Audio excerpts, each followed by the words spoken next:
All right, everybody, welcome to episode number 38 of Sports Cards Live. Thanks, everybody, for joining. Want to start off by thanking some of the past guests. A week ago today, last Wednesday, we had Steve H on the show. Steve's the buyer of the Sidney Crosby Cup RPA, the BGS 10 that sold for $125,000. That was a great conversation with the true collector, somewhat of an investor. So be sure to check that out. That video is on the YouTube channel, along with all the other old episodes of Sports Cards Live. I also want to thank Greg Cohn from Leaf Trading Cards, who joined me this past Saturday. We had a great discussion about the state of the hobby, everything Leaf, and him himself. So check that one out as well. This coming Saturday, Tony Sirianni, product manager for Upper Deck, will be joining me. And then next Wednesday, hobby veteran Rich Klein will be my guest. And we're going to talk about everything to do with the hobby. It'll be very, very interesting. So check that out. If you are new to the show, thank you for joining as always. Thank you all the new viewers. Thank you to Goldin Auctions and Ken Goldin for bringing new viewers to the channel. I do appreciate that. Ken is in the back. We'll be bringing him out momentarily. We are at 975 subscribers on the YouTube channel, almost at 1,000. So if you haven't yet subscribed, please consider that. I would greatly appreciate it. Want to mention to everybody, comments and questions will be in place, so feel free to make them in the chat boxes on YouTube or on Facebook, and we will address as many as we possibly can. And of course, it was a sad day yesterday. Dale Howardchuk, all-time great Hall of Famer, and from my, played for Winnipeg Jets, where I'm from, and one of my all-time favorite players, and a player I collect quite heavily, passed away. So just want to mention that. That was very, very sad. And so he was young, 57, succumbed to cancer, and so wish everybody, his family and fans across all of hockey and everyone, wish everybody well. So, all righty, we're going to bring out Ken Goldin, the president and founder of Goldin Auctions. So let's bring him out. Ken, welcome to episode number 38 of Sports Cards Live. How you doing tonight? I'm doing great, Jeremy. Thanks for having me. How do I sound now? You sound good. The AirPods are doing wonders, man. Good. Thank you for grabbing them. I want to apologize for everybody. We started a couple minutes late. Just had to do work through a few things with Ken in terms of getting a little bit of better sound quality, which we have now, so that should be great. Ken, before we get started, we're just going to say hello to some of the people that are here watching us, and then we're going to get you to tell us. I think we'll kick it off, Ken. You'll tell us what you're going to be offering in terms of the $100 credit, how that will work for everybody. Sure. But let's just see who's joining. We have Matt 14, Golden Boy Stern, who's first to join. Matt, welcome to the show. Thanks for joining. Ernie, hello. Paul, welcome as always. Ziggy, no. Welcome as always to you too, my friend. Mark Demers, welcome to the show. Mark knows Ken. Mark knows Ken. Ziggy's looking forward to every interview. Thank you, Ziggy. Legion Italia, welcome to the show as always. Tim, welcome to the show. Yes, this will be a great discussion with Ken. Jeff McMahon, thank you for loving the channel. Thank you for joining tonight, Jeff. Really appreciate it. It's great to have you. All right, Ken Goldin. Listen, I mean, it's an honor to have you, man. Your company is obviously well known. You're bringing all the finest cards to the auction market. You've been doing memorabilia for a long time. You started Goldin Auctions in 2012. Before we kick it off, though, the reason why you're here today is you sold that Lebron James RPA back in in July, I should say, for $1.845 million. I had a special episode of Sports Cards Live where I had on the show Carvin Chung, who was one of the inventors of Exquisite, as well as Josh Johnson, who owns a similar card. And you popped into the chat and said hello and had a good time and watched a bit of the episode. And I said, hey, we got to get you on for an episode. And you said, hey, reach out to me. I did, and here we are. So thank you for that. Yep. That was fun. That was a fun episode. Yeah, it was good to have you here that time. And we'll say hello, Dominic LaRouche. Welcome to the show. Carlos, good evening. And Francisco Gonzalez, welcome, sir, to the show. So you saw you somehow found out that we were talking about your company, the card that you sold. You came into the chat, you watched the episode, you hung out with us, and now here you are a few weeks later. So before we jump in, you are offering anyone who is a new registered bidder on Goldin Auctions a $100 credit in their account. Can you just let everyone know how that's going to work, and then we'll jump in and learn about you? Sure. So here's what we'll do. Go to goldinauctions.com. You'll see at the top, register to bid, and then email. And all this is when you register, it'll be told you can email info. So email info@goldinauctions.com. and say, hey, I saw Ken Goldin on the Sports Card Live podcast. He mentioned something about $100 credit. What you'll get is you will get literally $100 placed into your account, which you can use anytime between tomorrow and December 31st, 2021. That's next year. So we'll probably have about 12 auctions between now and then. Hopefully you find something you like. Yes, we do have items for $3 million. We have items for 1.8 million, but we also have items that start, with a bid of only $100. And if you're at our holiday auction, which is our end of year auction, we start many items at only $50. So there'll be something affordable for everybody. And, it's just our way of saying thank you and getting you to learn about Goldin Auctions. Well, yeah, thanks so much for offering that to our audience today. I appreciate it. I hope that some people watching do take advantage of that and use that credit. That would be pretty cool. And if you're watching and you do use that credit, you got to let me know, and maybe we'll do a bit of a recap episode later on and see what people bought with that credit. That would be very cool, I would think. So Ken, obviously you're grabbing headlines, you're in the media, you're breaking records.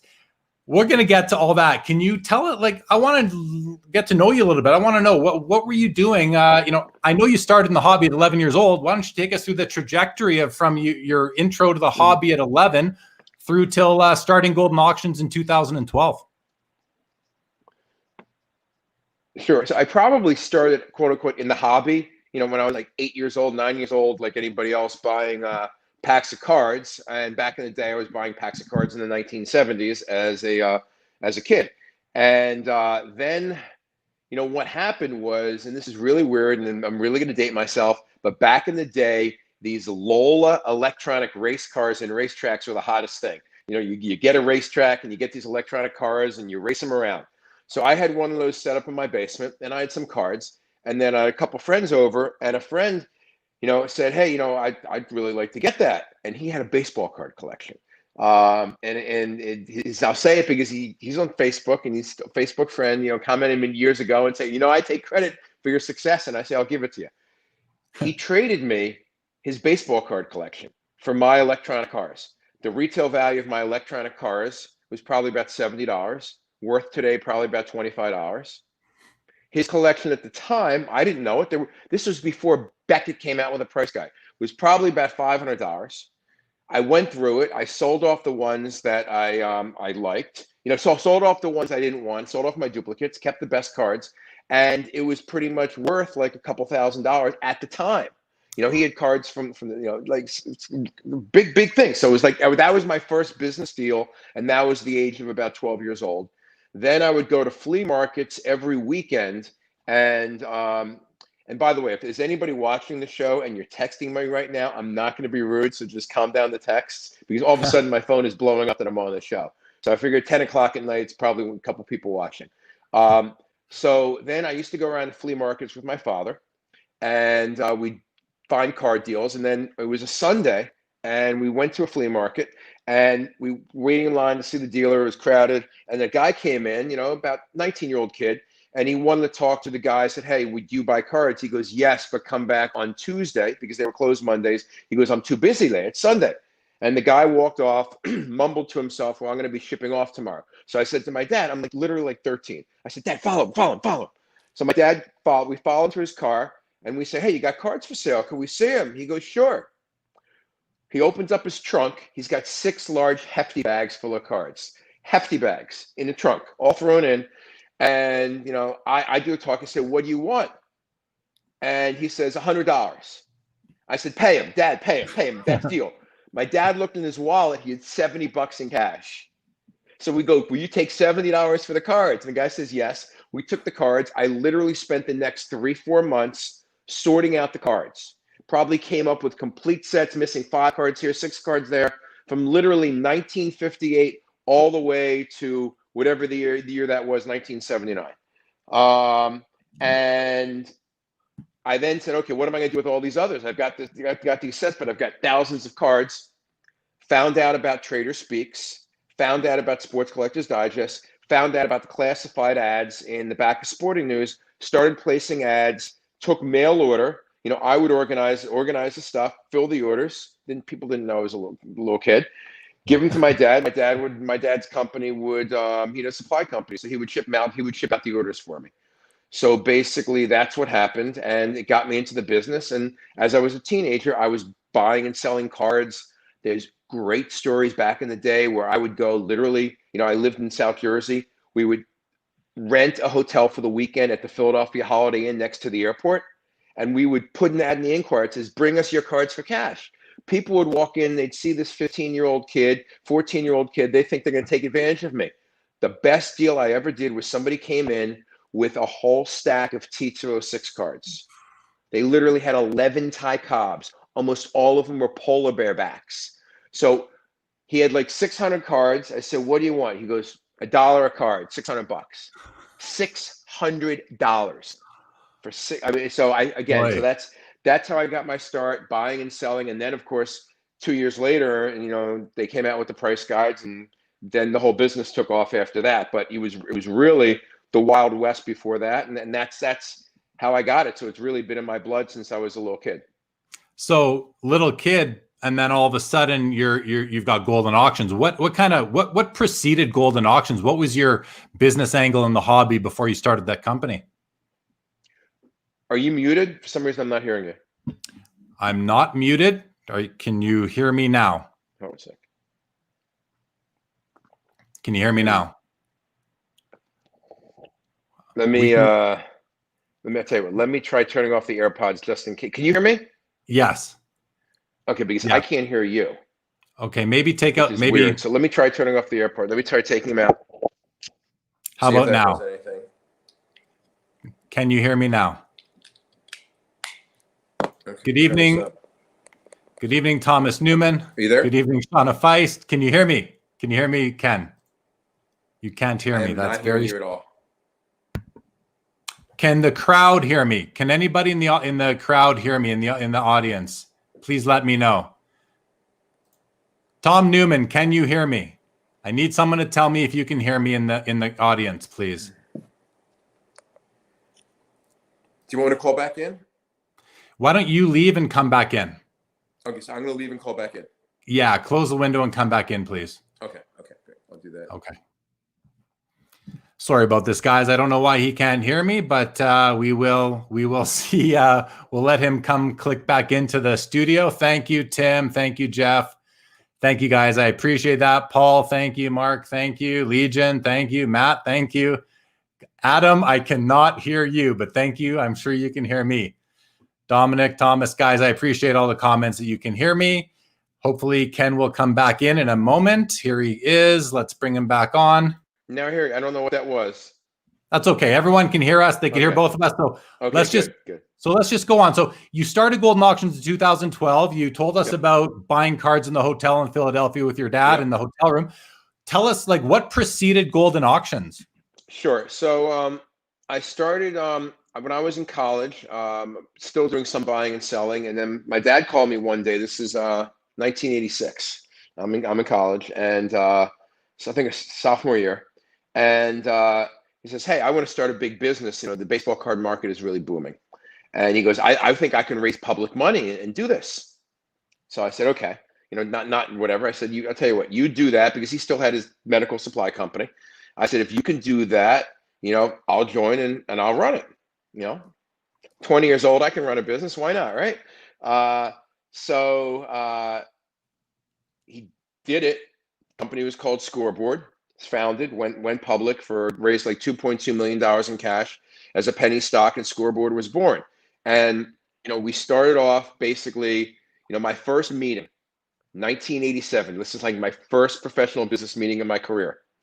I drive up, I put on a suit and tie, I go see Cy Berger, the godfather of baseball cards. I go to Topps. This is when Topps did not sell anybody. They did not sell anybody. And this is 87. The market's hot. You've got McGuire's rookie card that was in there, popular. Cal Daniels, Ruben Sierra, of course, Barry Bonds, second year, whole bit. So we go there, and they said, well, we don't sell. We said, we got a lot of money, because we just raised an offering. What do you want to do? We want to buy 2,500 vending cases. That's a big order to Topps back in the day. He goes, okay.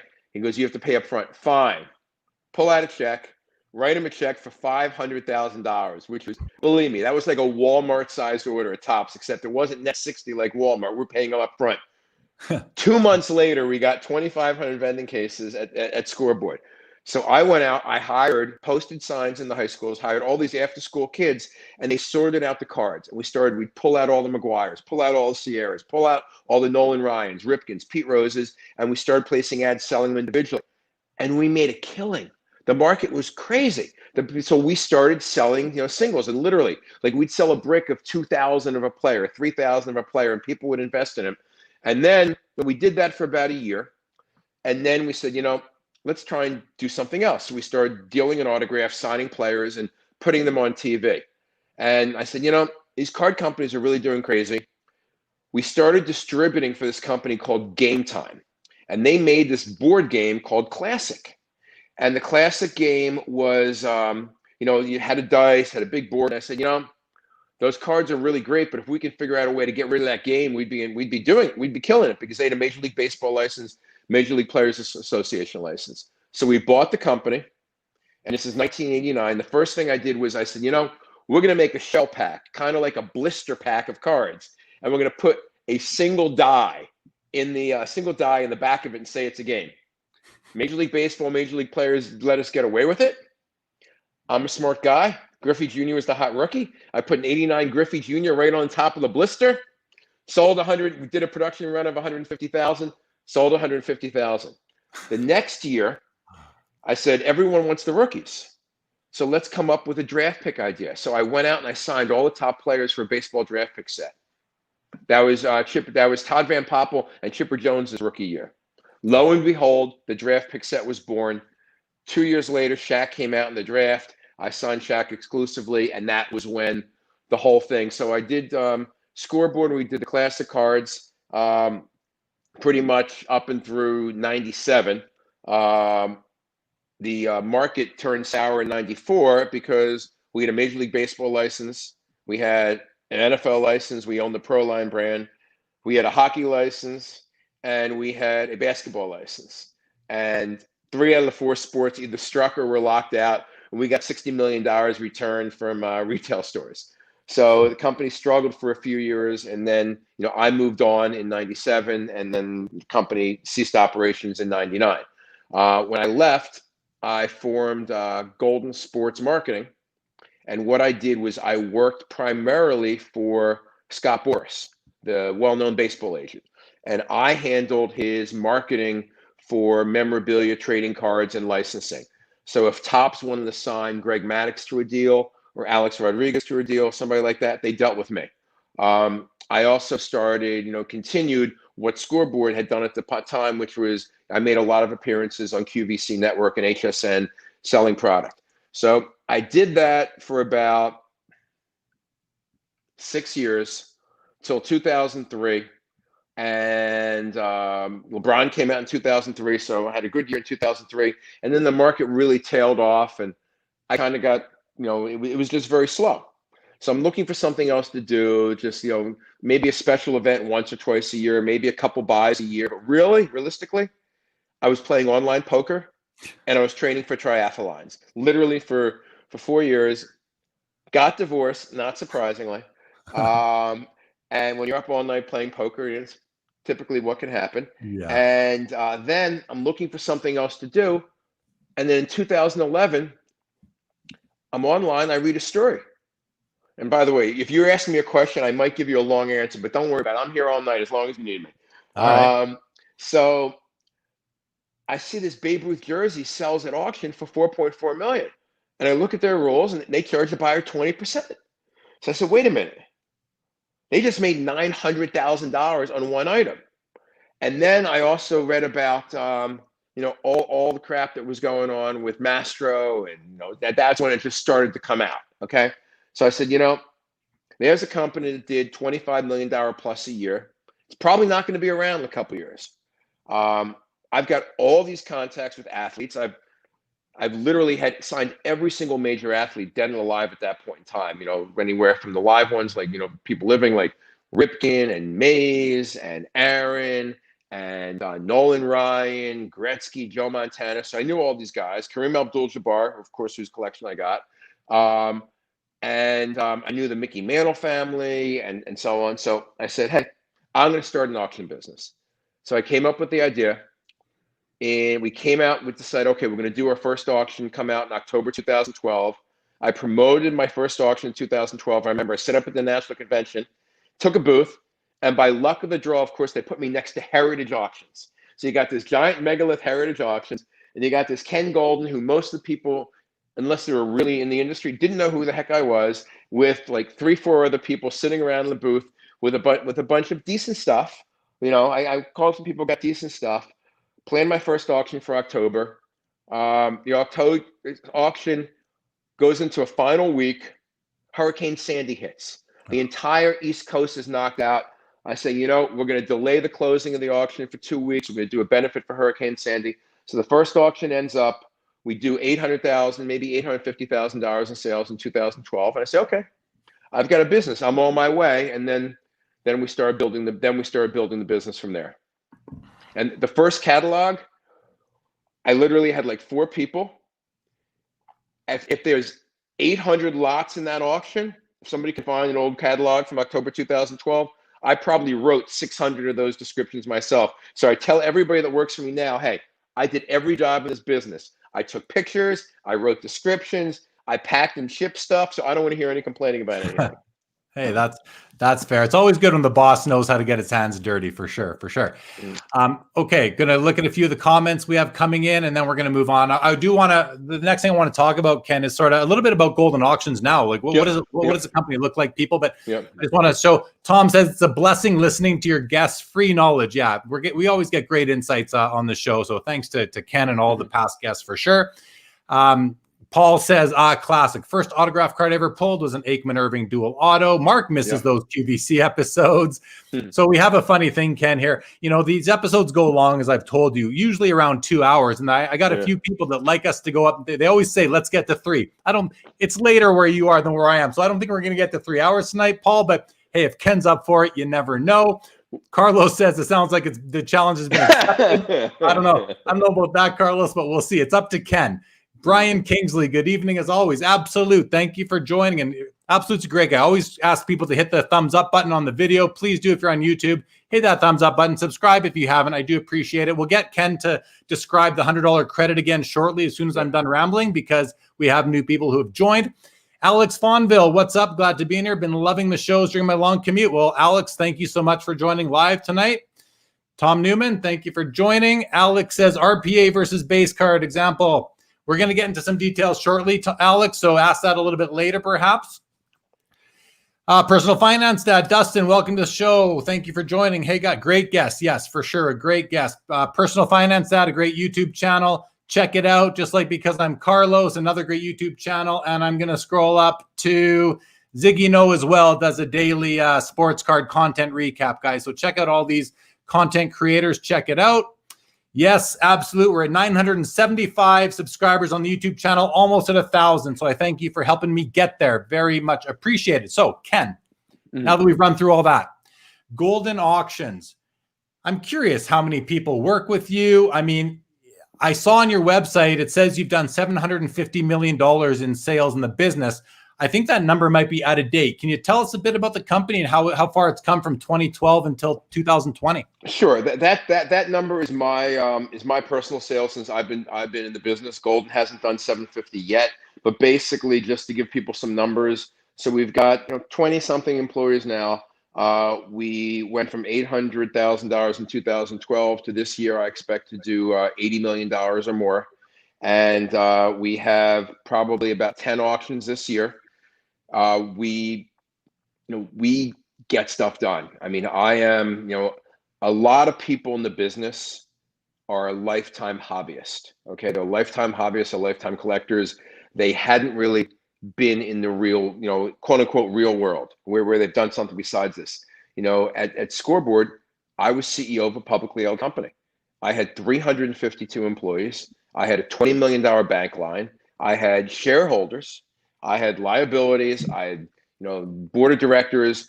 And, when I dealt with QVC, for example, to get a show on QVC, I just couldn't say, hey, I've got a lot of great stuff, put me on the air. I had to really make an event out of it. Like, okay, we're going to do a show on April 8th because it's the 25th anniversary of Hank Aaron's, home run, and I'm going to get you Hank Aaron on the air. It's 25th anniversary of him breaking Babe Ruth. Or we're going to do a show on September 8th because it's the anniversary of Cal Ripken. Before 9/11 happened, September 11th, 1985, was the day Pete Rose broke Ty Cobb's record. So I actually used to put Pete Rose on TV every year on September 11th, and that obviously, no longer it happening because it's not really a day people, celebrate. But for him, that's the day he broke the record. So I used to try and find events and try and find reasons. Michael Jordan gets inducted in the Hall of Fame.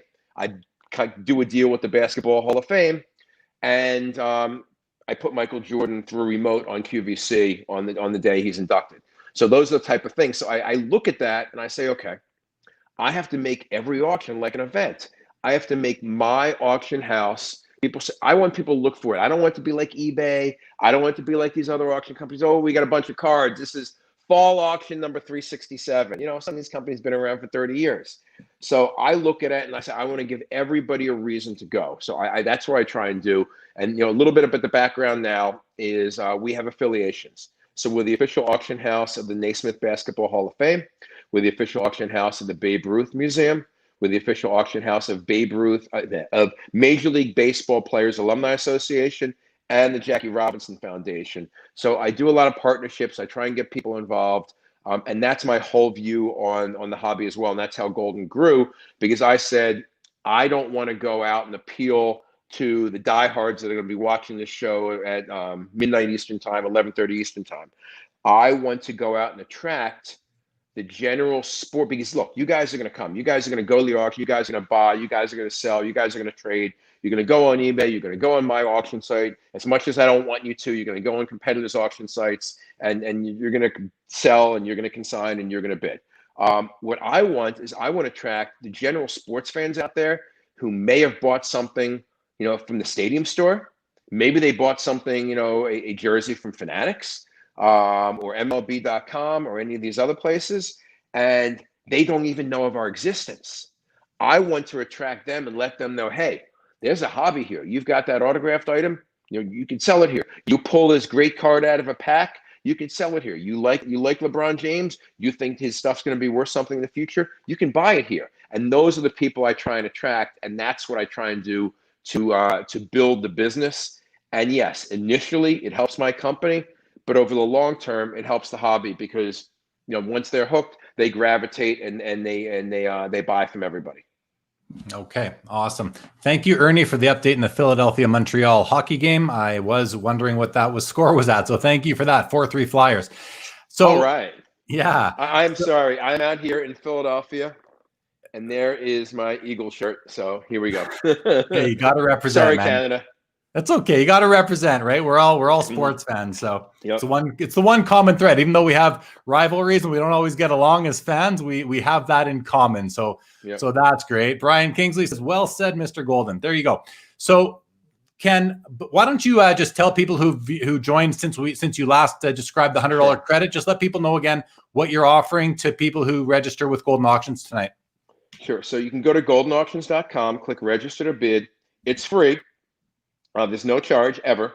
And when you register, you're going to get an email that says, thank you for registering at Goldin Auctions. It comes from info. Send an email to info@goldinauctions.com. Title it, oh my God, I'm brain dead. The Sports Cards Live. Sports Card Live. I was about to say Sports Card Podcast. Sports Card Live. Title it Sports Card Live, and just say you watch the episode with Ken Goldin and you'd like to get the $100 credit. What will happen is before you ever spend a penny, you're going to have an electronic credit in your account of $100. You will have any time between now and the end of 2021 to use up that credit. So we're going to have 10, 12, 14 auctions between now and then. You see something you like, you buy it, your first $100 is free. Okay, so there you go, everybody. Just one more time, and that is for people who are new. If you're already registered, it doesn't apply. Yes. I'm already registered, so it's not going to apply to me, unfortunately. But everybody else, if you're not registered, Very generous. Thank you, Ken, for offering that to the audience. I do appreciate it. I don't know if the score is 4-4. Legion saying it's 4-4. Jeff is saying it's 4-3 Montreal. What's the score, guy? And my wife's a huge Habs fan. She's from Montreal, so I'd love to know. I'm looking now. Greg Cohn from Leaf Trading Cards says 1994 Classic 4-Sport is something I'll still reference when working on multi-sport products. So the legacy lives on, Ken. The legacy lives on. Thank you, Greg. Mark Demers, big shout out to Frank of Goldin Auctions, the man behind the man. Building Builder, welcome to the show. Very nice to have you as always. And Adam says 4-3 Montreal. Okay, so my wife is happy. If I hear screaming upstairs, that's what I know. I know what's going on. Hey, I don't even know. They're probably in the third period right now. We'll see how that goes. 7 minutes left. Thank you, Dominic. Okay. Much appreciated. And once the St. Louis-Vancouver game starts, guys, if you can keep me posted on that, I'd appreciate that too. I loaded up on St. Louis in my DraftKings tonight, so we'll see how that goes. Ken, you told me something really cool the other day when we were chatting, and I didn't know this, but I want you to let's tell people because it's pretty neat. So you sort of invented what is a pretty common hobby concept right now. I believe you can verify, but are you the guy behind the one autograph per box or per pack type of concept that came out? And did you start that with Shaquille O'Neal? Yeah. So basically what happened was we bought the we took over the Proline brand from the NFL in 1991. And at that point in time, they really started the whole randomly inserted autographs. So we took that over, and when we came out with our 92 product, we had this big contract with Shaq. So we said, okay, fine. I had to guarantee Shaq. People remember I paid him over $1 million guarantee. And I signed the other guys, and I started getting autographs as part of the contract. So in 92 4-Sport, we randomly inserted them. It wasn't one per pack, or one per box. It may have been one every 3 or 4 boxes, something like that. But then when we did the Proline brand that year, we were able to work with the NFL and get enough NFL autographs. We put an autograph guaranteed in every single box. So that was really like the first product to come out. And there was a licensed product with an autograph in every box. And then the next year, we continued that through all of our draft pick lines, doing autograph per box. And then we also, in I think it would have been 95, started autograph basketball.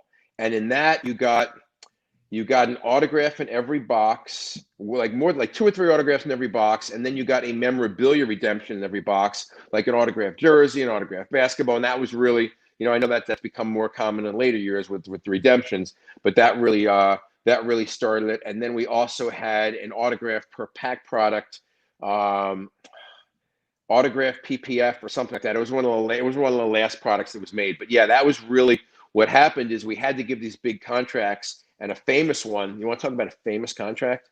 Yeah. I signed Kobe Bryant in 1996. The agent wanted to figure out how he can get to $75,000. And I told him, have Kobe sign 35,000 autographs for me. And he signed the contract.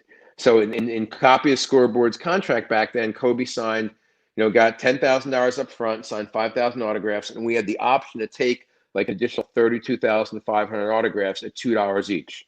So that is why some of these autographs, and back then, like we actually, this is so crazy today, but there were actually some autograph insert cards in the mid 90s that Classic put out.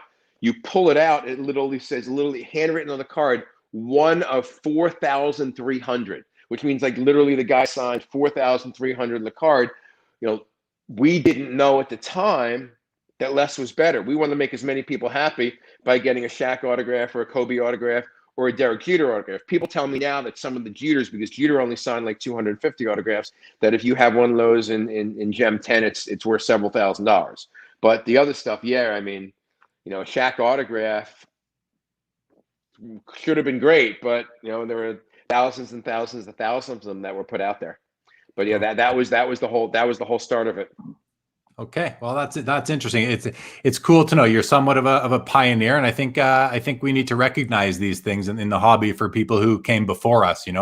So not that you came before us, you're still around, of course. Yeah, and hopefully for I started when I was 12. Remember, I started when I was 12. You started young. You've started young for sure. So I want to welcome Bloodsport to the show. Epic Collector, welcome to the show for sure. Brian's seen those cards, and Greg says, yeah, back then 4,300 wasn't really considered that high. Yep. I mean, I remember inserts to 10,000, and even that seemed like a big chase, you know? So what does Blood say? He says, I'm from New Jersey, and I remember buying some of the scoreboard Kobe autos. I have one. Love Ken's story. Bought it for $25 in 1997. So there you go. That's pretty cool. So I did have on my list of things to ask you, but you sort of addressed it, but I just want to know if you have anything else to say about it. So when you started Goldin Auctions in 2012, like, I wanted to know, what did you see going on in the hobby that indicated opportunity to you? Now, you mentioned already what was happening with Mastro at the time.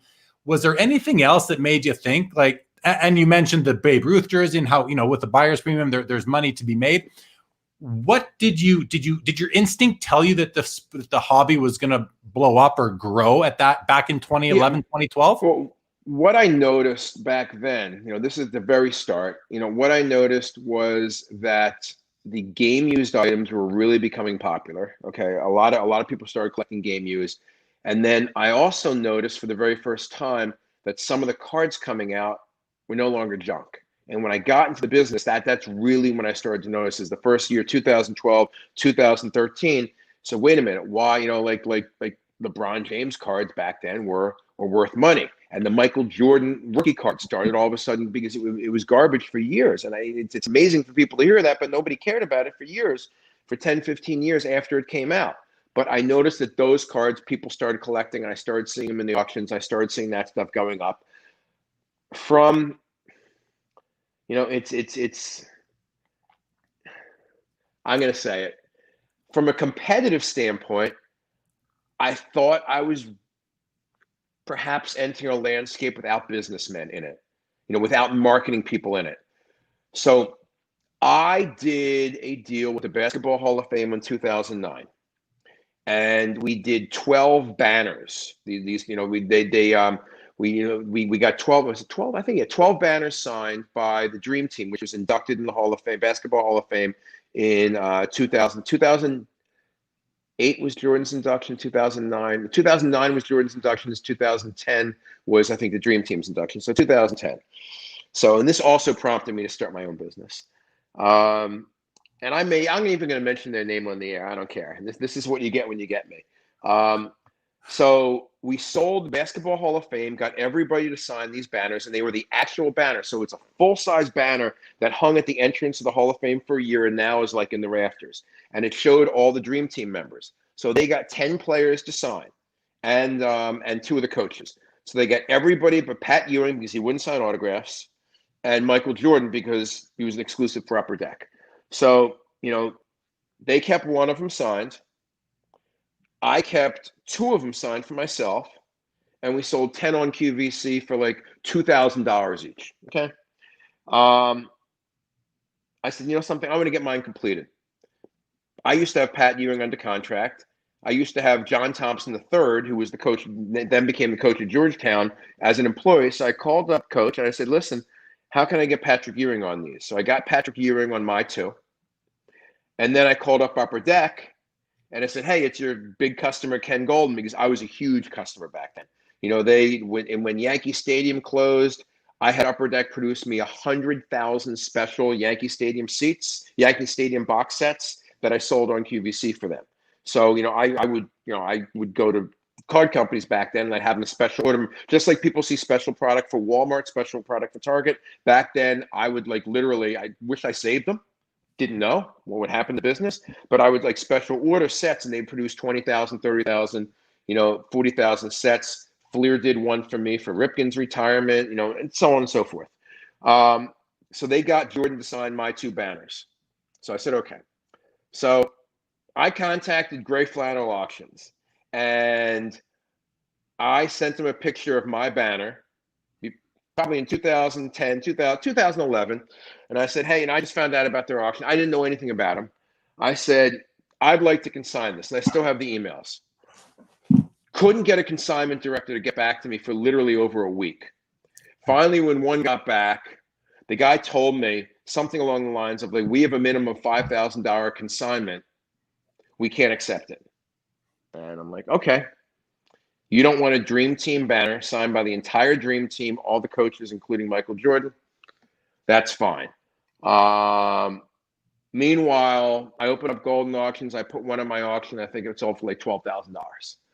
So, but it just spurred me on, saying, I like getting into businesses where I feel that I can bring something new to the business, where I feel that it's not going to be the same old, because there are probably 150 auction houses out there that do sports. And you talk to Simple Auction Sites that manages so many of the auction houses. I think they have over 125 sports clients, all different shapes and sizes. I looked at the landscape and I said, I can do something different.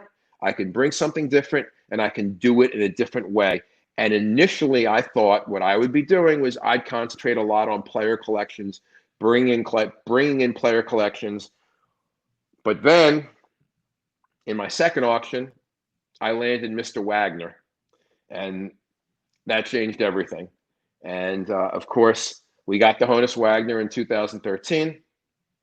We sold it for a record at the time, 2.1 million, which was the most valuable trading card ever sold at public auction at that time. Not the most valuable because, Ken Kendrick had bought his privately for 2.8. But that really set us up, and that's when we started getting, first auction was heavy into memorabilia. Nobody with cards was going to consign cards. Second auction, we've got the T206 Wagner, so we got a lot of good cards, and then we started getting cards, and then we started building our card market, and it's grown on a percentage basis. Cards as a percent of our sales it's like pretty much a stair step up until 2020, and in 2020. I mean, look, we get a lot of great memorabilia. We are still the leaders in memorabilia. We are still the leaders in game used, but we get so many cards. We're probably 80% of our revenue is from cards now.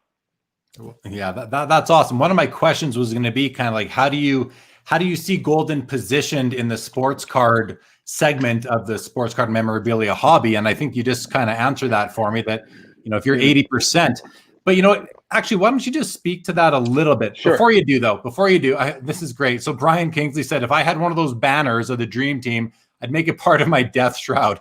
Buried in it for sure.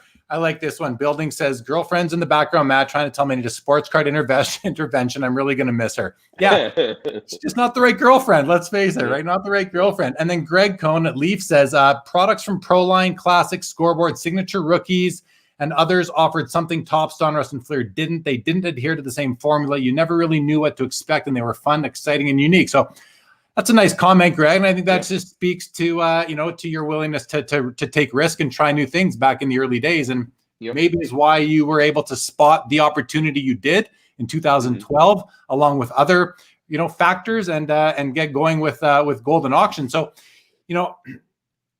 when I think of the auction houses, the more traditional ones, the catalog auction houses versus the eBay or some of the big consignment sellers on eBay, I always think that they're mostly memorabilia. There's a few that are, really heavy on cards, and then there's a bit of memorabilia at the back.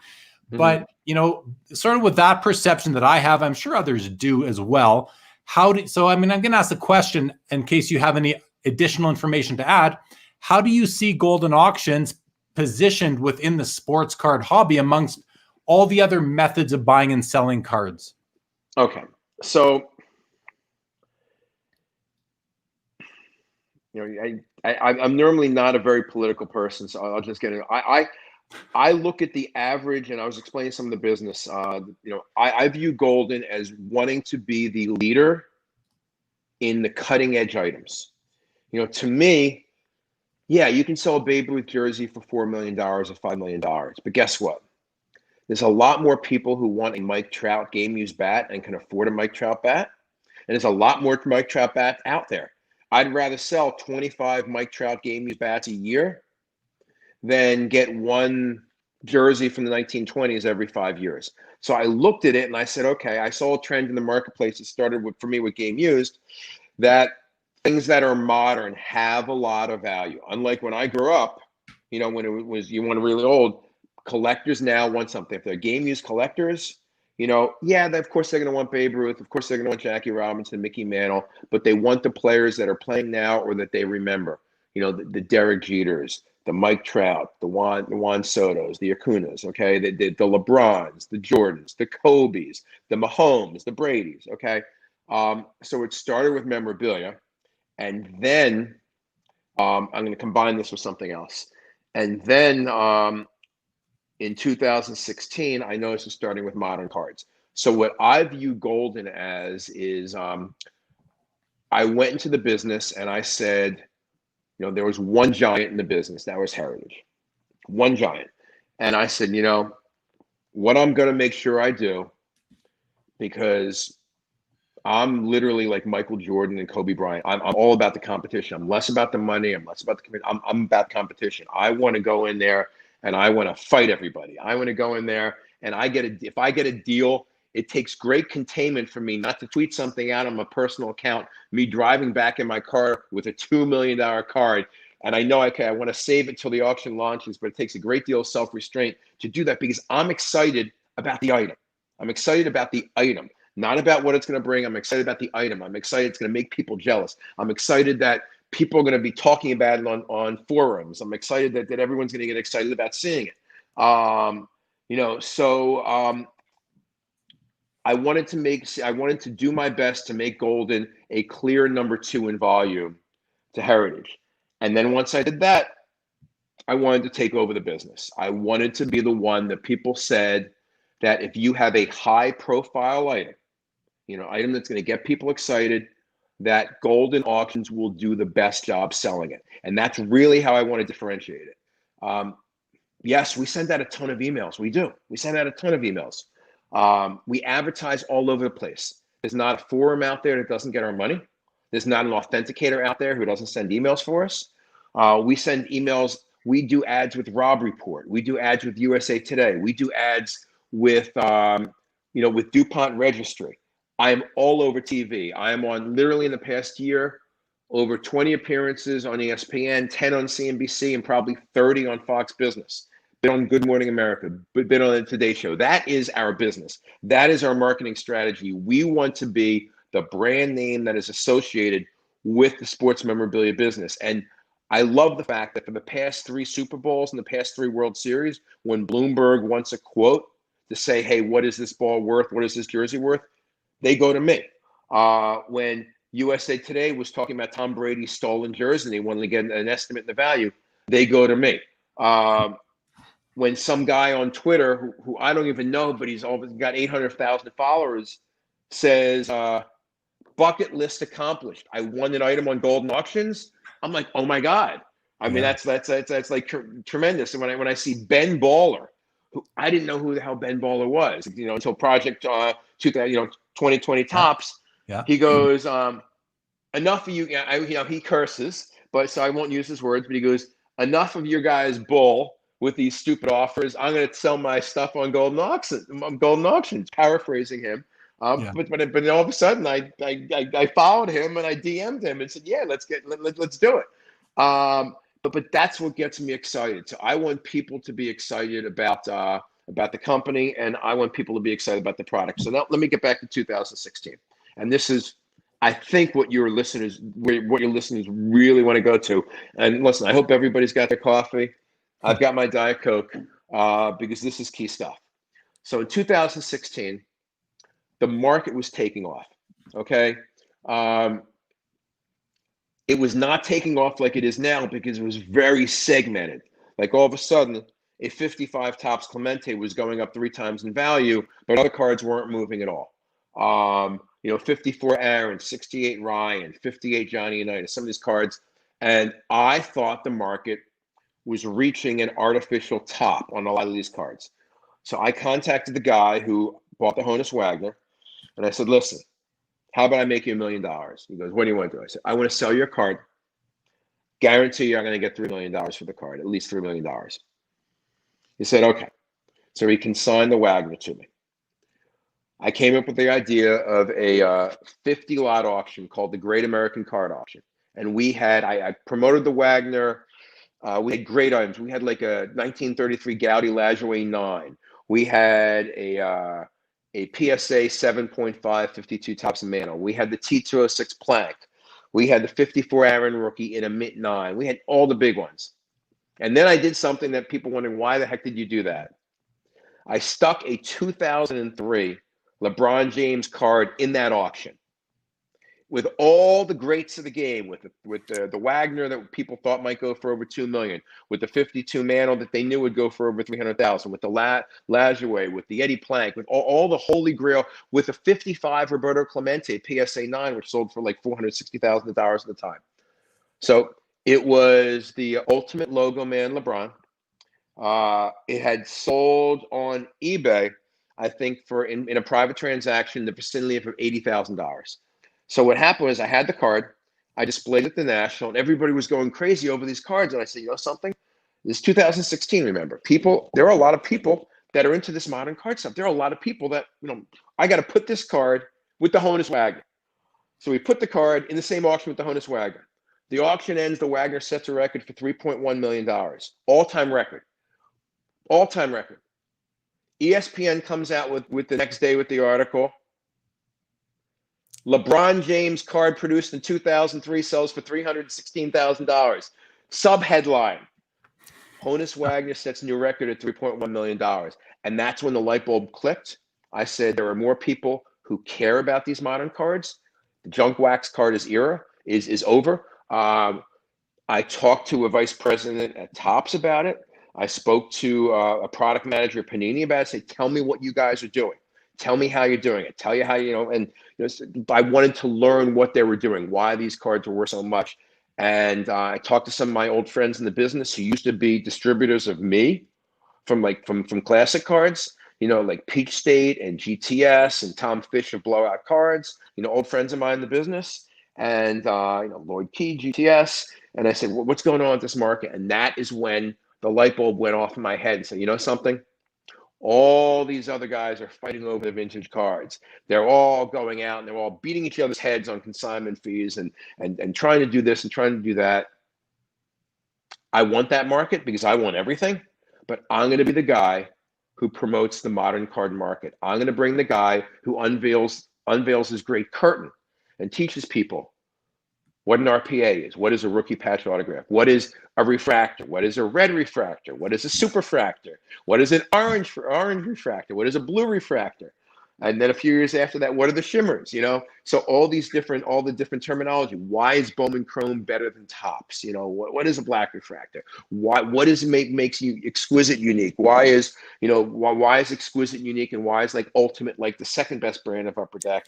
So on and so forth. Why is it a basketball nowadays it's National Treasures and Prism? What does each have? So I'm going to be the guy who brings those cards to the masses and teach people that, hey, this can happen. And then so we started growing our modern card section really all throughout 2017, 2018, 2019.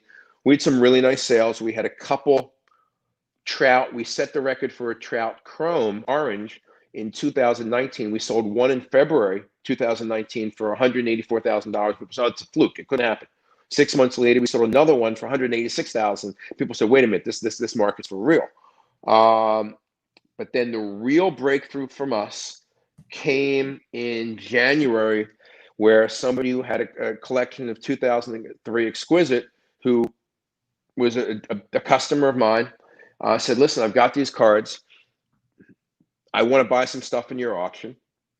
And we always offer deals like, hey, you want to buy something in the auction, you want to consign, you're not going to get an invoice. I mean, you're going to get an invoice, but you're going to pay for it with a consignment.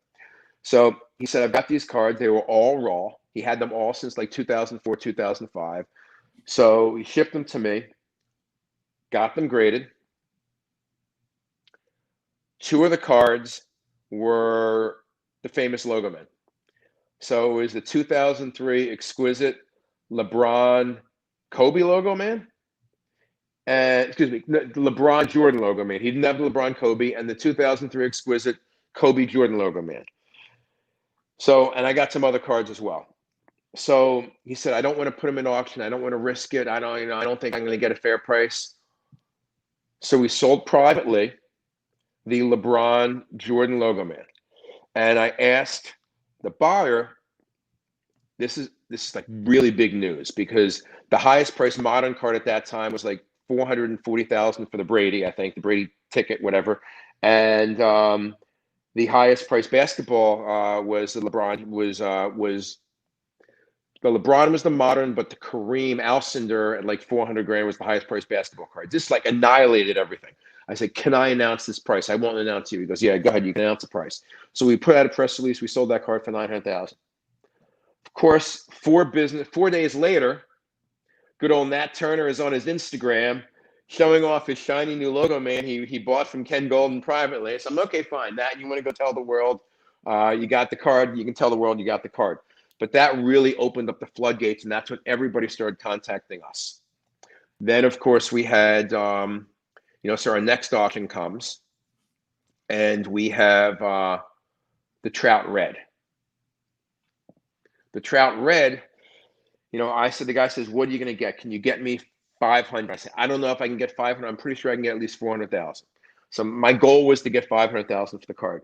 Going into the final night, the bid is the bid's 400,000 for the card. I said, great, 400,000 plus 20% buyer's premium, 480,000. I'm happy. Goes close to extended bid, and bid comes in. All said and done, the card's at $922,000 for a Mike Trout card. That's when the whole world exploded. I mean, literally, because this is Mike Trout. It's not LeBron James worldwide, Michael Jordan. It's Mike Trout. And so the next auction, so then somebody,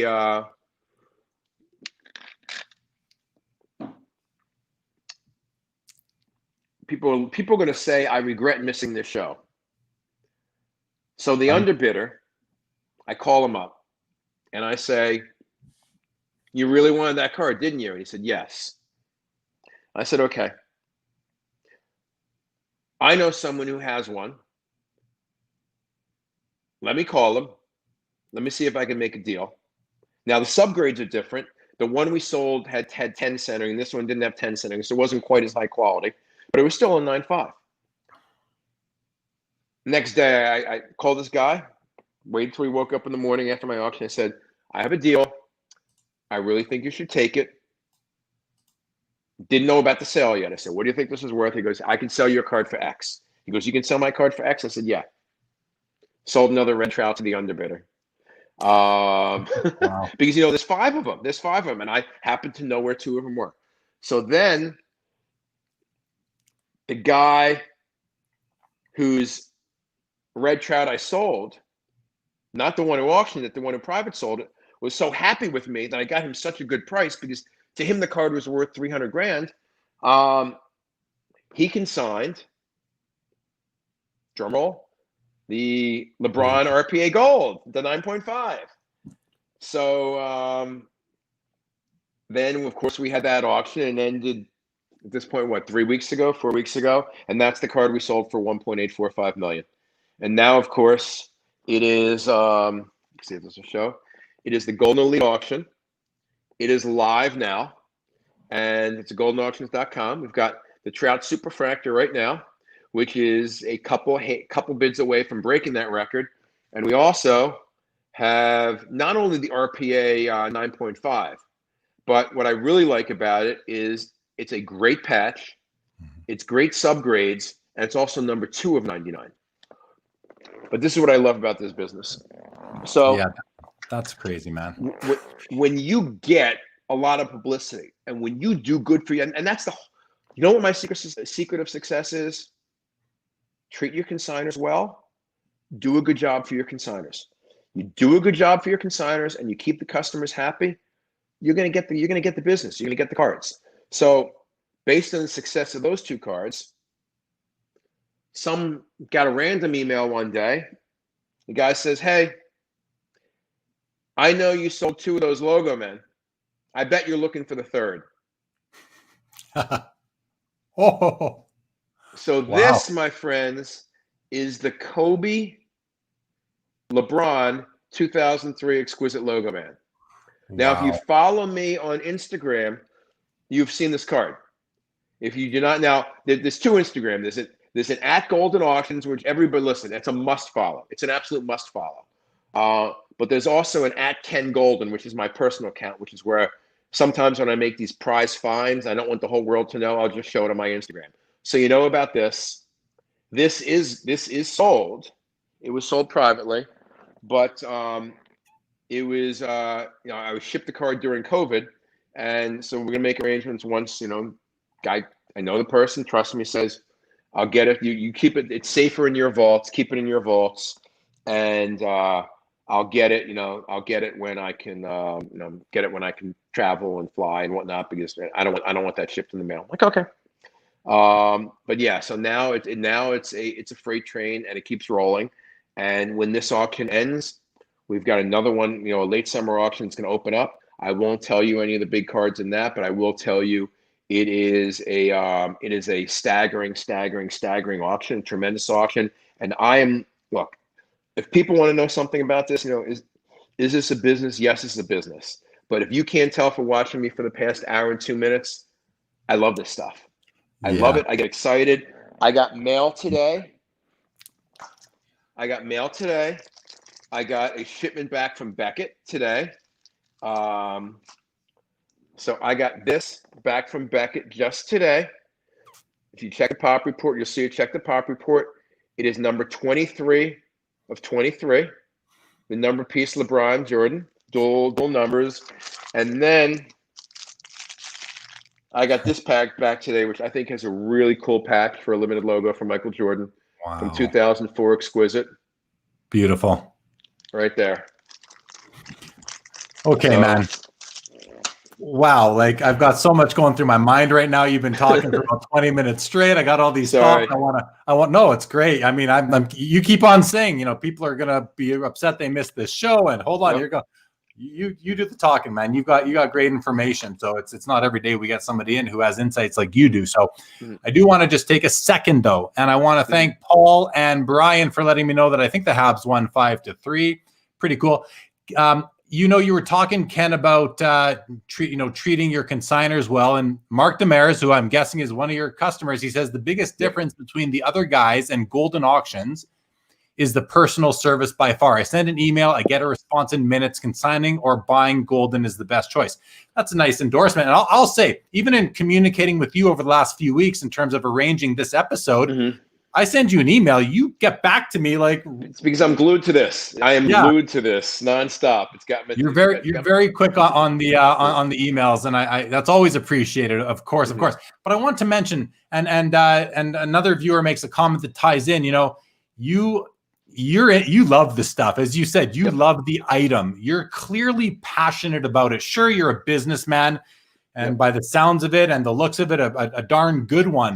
But it's just nice to know, as a collector myself and a hobbyist, it's nice to know that somebody who's in your position loves what you're doing, loves the items themselves. I mean, that's what it's all about, the items. Tim Marin makes a comment, says, I love that Ken isn't just a sports and hobby nut, but you're also a master marketer. The ad agency copywriter in me loves his creativity and energy. And I think that's that there's merit to that comment.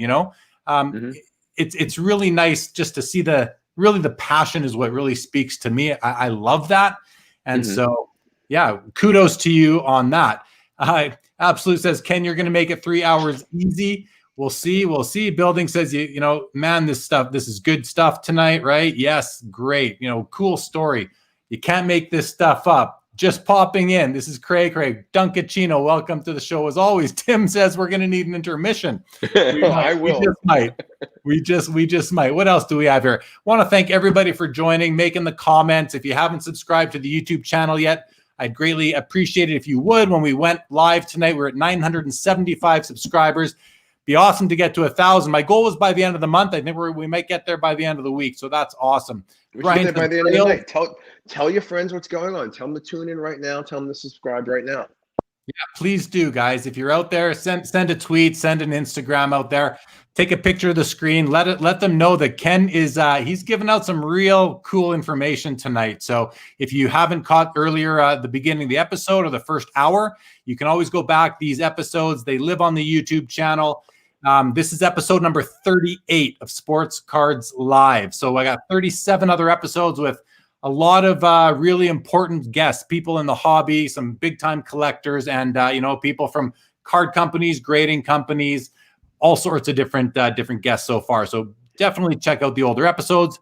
They are long. I got to warn you, they're long. So bite them off in chunks. You don't need to watch a 2-hour episode all at once. YouTube will always remember where you left off on each video that you watch. So check that out. Thank you so much. Building says, that's what makes Jeremy a great interviewer. He lets a good story go, no interruptions. I appreciate that, Building. I really do. And I'm like sitting there like, I got so much to say, but if I say it, Ken's going to lose his where he was and forget to finish a story. So I got to let you keep going. I'm going to shut up in a minute here. I promise. Absolute says it's that time again. Make sure you hit the thumbs up button on the video. Thank you guys. Thank you, Bloodsport. Appreciate it. Okay. So please. Oh, I was going to say one thing. It's probably on your checklist, but when I was talking about the LeBron sale, why don't I talk a little bit about the LeBron sale itself? Because I think that is, I'd want to know what people need to know is someone in my position, and there's very few of us in this business that basically pretty much to a good extent know who has what, but more importantly, knows how many buyers there are, knows, where they are, knows what part of the world they are. I mean, like, for example, and people talk about marketing, one of the things that I've been able to do is acquire a lot of names over time. A typical auction house may have 2,000 customers, 500 customers, 2,500 customers. Maybe they have 5,000 people in an email list. Maybe some of the bigger ones have 10,000, 15,000. Some of these ones that have been around for maybe 20 years plus. You don't know how many are still good, but maybe they've got 30,000 emails on their list. We've got over 500,000 emails on our list. I push a button, I can send out over 500,000 emails to sports collectors around the world. So one of the things, Jeremy and I were talking yesterday about some things, and I wanted to make sure I hit one because I'm already past the story, is my view on the marketplace today, my view on the modern card marketplace especially. I go out and I look at this marketplace, and it's really like nothing I've ever seen. People saying, how is this stuff becoming so unaffordable? And then you see some people saying, is this market manipulation? Okay. Let me tell everybody what's going on. What is going on is that we had a cottage industry. That product was manufactured to hit that cottage industry and exploded. Coronavirus hit in February. Okay, and this is not about the sports card industry, but this is a parallel. I used to go to the supermarkets, and the other thing that might interrupt is my wife. Please move. It's 11:08, and I hear you screaming into the phone between me. I want to go to bed. Not fair. Hold a second. Okay. So what I'm going to do is I'm going to take my iPad. I'm going to walk downstairs. I won't have the great background. By the way, this wall behind me is my son's. These some World Series trophies, some awards I've gotten, but this whole shelf up there is I've got a son who just turned 7 last week, and he breaks cards, and he films himself breaking cards. So that's one of the other thing I do this. I mean, my son probably has a collection of pictures with him with $10 million worth of cards. So he's got a picture with the Honus Wagner. He's got a picture with the Trout Superfractor. He's got a picture of him with the LeBron 9.5. And I'm just going to go down to the level, so this way we won't have this issue. Let's see. We want you to be able to express your passion for all this. So yeah, absolutely. I'm going to go into a soundproof theater room, and this way I can scream and nobody will hear anything. Let me just set this up. This is probably a first for the show, right? Well, it's funny you say that because one of the viewers, Absolute, he just posts, this is a Sports Cards Live first. Yes, a viewer in transition. We have had one episode that was live on location at a card shop in Kelowna, British Columbia, but this is the first time we've had the guest move from one room to another during the show. Okay. So let me position this a little bit better so we can get this up. Okay. So okay. So here we go. So basically, so what's happening is, before coronavirus hit, you want Purell, you go to a store and you buy Purell. You want Clorox wipes, you go to the store, you buy Clorox wipes. I haven't been able to, on the internet or any store since like March 15th, find a single bottle of Purell or find a single Clorox wipe. Just they're gone. Yeah. Doesn't mean they're not being manufactured. It just means that demand for it so outstrips the supply, so outstrips everything, that everything is flying off the shelves before it gets there, and people are hoarding them and so on and so forth. It's like, kind of like you see these pictures at Target and Walmart, the of the card shelves. It looks like somebody ransacked it. You got a bunch of non-sports cards hanging, and you can't find a single sports card except maybe some of the repacks. So what has happened is, and these wrestling cards that I used to. Let me just see if this is my wife. If she tells me, I know. 1 second. I know. I will walk. Chloe, don't worry. Go to sleep. Okay. Again, this is about how we get fights with our girlfriends or wives is we choose this stuff over over them. Yeah, exactly. So but I Sure. told her this would be a busy week for me. So all of a sudden, these classic wrestling boxes, manufactured in 1991, I closed them out at $1 a box. I see them selling on eBay for $50 a box. It is just such a mass rush of money. So here's some keys. When the LeBron card, and this is to show the strength of the market. When the LeBron card sold for 1.85 million, 1.845, there were legitimately 4 different bidders that placed bids over $1 million. It wasn't like somebody going back and forth. There were 4 bidders placed bids over $1 million. On any of these big basketball cards, any of these big basketball items, a large percentage of the bidding coming from outside the United States. It is international. So this is, to me, if people are saying, okay, do I got to be worried about this? Do I got to be worried about that? So where? Peaks and valleys. Where outside the United States? Okay, so the people who are buying basketball cards is legitimately worldwide. So we will legitimately have bids, a lot of bids from Asia, both. Obviously, a lot of Chinese, okay, a lot from China, but yes, from Japan, yes, from Korea, Australia, Europe, and even the Middle East. I mean, we've got bidders in Israel, Dubai, Kuwait, that buy this stuff. So it's very, very strong. And in terms of international, it is basketball first, baseball second. And American football is for cards, for memorabilia, it's not so. But for cards, American football is probably 4th. Hockey, you actually may get more international bidders for some of the hockey stuff than in football. Obviously, we know in our country, football is number 1, but internationally, got a long way. It's just there's no football. It's football is soccer everywhere else. Yeah. But I think that you'll see ebbs and flows, like the Jordan 86 rookie went from 20,000 2 years ago to maybe 30,000 last year to what? Darren Ravel had an interesting statistic, like $35,000 in February of this year. Then REA set a record at like 45,000 was a new record. Then Heritage closed at 96, and finally we topped them all at 99,000, which is still the record for a Jordan. And I said, I felt that was a peak. And yes, I saw some cards slowly drift down. I saw some sell it in the 60,000 range, like 64, 65,000. But what shocked me is it didn't go down anymore. Now it's creeping back up. Mm-hmm. Another auction house sold one 2 weeks ago for 75,000. My auction ends this Saturday. We've got one in my current auction for 76,000.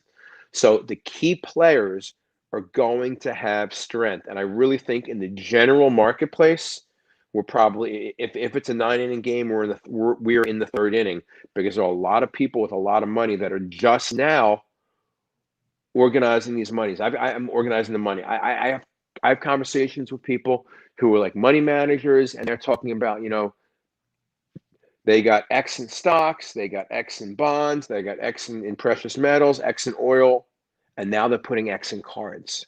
It's like an alternative asset, which is, I need to tell you, if that becomes widespread, the price gains we've seen now are going to be minimal. I mean, you could legitimately, if that happens, see a Mike Trout superfractor at $10 million because it's a 1 of 1. It's insane. I mean, but it's, one of the things that I really wanted to dive into tonight was, Mm-hmm. Where are these new bidders coming from, and who are these new bidders? Because a lot of it is hearsay amongst the general collecting hobby public. Mm-hmm. we see these prices. We hear people talk about new money, Mhm. new investors, new collectors. It's all over the place, right? It's all over. All the content creators are talking about it. I talk about it all the time. It's super Mhm. interesting, but I thought you would be somebody who could provide us some actual, like you're not going to give us evidence that we can tangibly see or touch or feel or even, speak to, but like, is there really all this new money? And because you mentioned it's international, it's Asia, it's Europe, it's the Middle East, it's Australia, but are these people that are buying sports cards at big dollar amounts from those areas, are they newer to the hobby, or is it some of this investment / institutional money? Is it that's driving it? What in your opinion has driven, like, we've got cards that a year ago were selling for 300 that are selling for $5,000 now, and you're saying it's the third inning of a 9 inning Yeah. game, but who are these people? Is it Mhm. just collectors, or is it investors? And how much clout do they have? How much of a foundation have they built underneath us that is going to remain? Because a lot of people are speculating that we're in a bubble and it's going to pop sooner than later. I know that bubbles can last a very, Mhm. very long time. Can you Yep. speak to that? Sure. So first of all, what has happened is from the bottom up, there are many, many, many more people now that are buying cards at any level, whether it's a $20 card, whether it's a $100 card, whether it's a $1,000 card or a $100,000 card. The population has grown dramatically. The pie for everybody has grown dramatically. So that's number one. Number two is that every time, and people have thanked me, people who want to buy stuff cheap have blamed me. When you get these headline numbers, every time there's a major headline number, it brings a new wave of us in. When you set a record, a Mickey Mantle card was sold at 2.8 million like 3 years ago, and that auction house somebody found 552 Topps Mantles and gave it to them. When you get a big number, two things happen. Number one, it brings out fresh product. People say, "Oh my God, I didn't know it was worth that much. I'm going to sell mine." And number two, people say, "Wait a minute, maybe there's something going on here." And yes, a lot of those people who may buy the wrong thing or may not understand it at first, and then they'll learn. But we literally have, and I talked to some card shops that may have had 2, 3 people a day. You literally can go and see these little place marks outside some of these local card shops, 6 feet apart, and there's 4 people, 5 people in the store, and there's 10 people outside waiting to get into the store because it's a small store. That's what simple math tells you. That's 4 times the amount of people that used to go to the store. So you multiply 4 times the people who want to buy times the same production, and guess what? You can't go back in time and reproduce 2003 basketball. You can't go back in time and reproduce 2009 Bowman Chrome. You can't go back in time and produce 2018, 2019 basketball with Luka and Trey rookie cards. So the supply is finite. Another funny thing, but who are the big buyers? Are they new people? The winner of the LeBron James card. Now, I will only talk names for people who have declared themselves. Like Nat showed his card on Instagram with 25,000 followers. I'm allowed to talk about his card. Lior Avedar bought the LeBron James for 1.84 million, and he went beyond anybody. He actually called before we announced it. It was announced on social media that he won the card and why he bought it, and he announced he's using it to promote his new company. He and 2 other serious bidders in that auction were not registered in my database at all prior to that auction starting, which basically meant that there were multiple people who were willing to spend $1 million on a trading card that were not even in my database. And that happens sometimes with big publicity. The first time I sold the T206 Honus Wagner back in 2013, the guy bought it because he read about it in Forbes, and then he saw me on CNBC, and he called my office. My office thought it was serious enough to give him my cell phone while I was in New York, leaving the CNBC studio. And I literally met him after I was on CNBC in New York, showed him the card. He had never bought a card in his life. He bought art from Sotheby's, finance, and on the card. First card, got a lot of. There are literally days that we get over 100 new people registering for our auction. And to register for auctions, it's not just you type your name, it's a process. You got to type your name, you got to do this. And the other thing we do at Goldin Auctions, which is different than everybody else, you want to bid on anything that's a higher value. And to us, you register with a credit card, you get a ping, like it's like a penny charge, and make sure your card's legitimate, and then it goes off. It's an authorization. You're allowed to bid up to $5,000. Hey, Ken. Total. Ken, I got to jump in for a second. Can you, Ken? I got to jump in. I don't know if you can hear me right now, but you've been very laggy for the past 3 or 4 minutes, and you're going in and out. I thought it might end, but it's continuing. I think either someone might be streaming some Netflix in your house, or you're just in a bad spot. I'm in the basement. I might be away from the router, so I moved the iPad over to a different section, and we'll see if and I did notice it's spinning, but I wasn't going to comment on any technical issues. I was warned. I don't know if this is better now. Any issues now? Or it's better now. Good. Okay.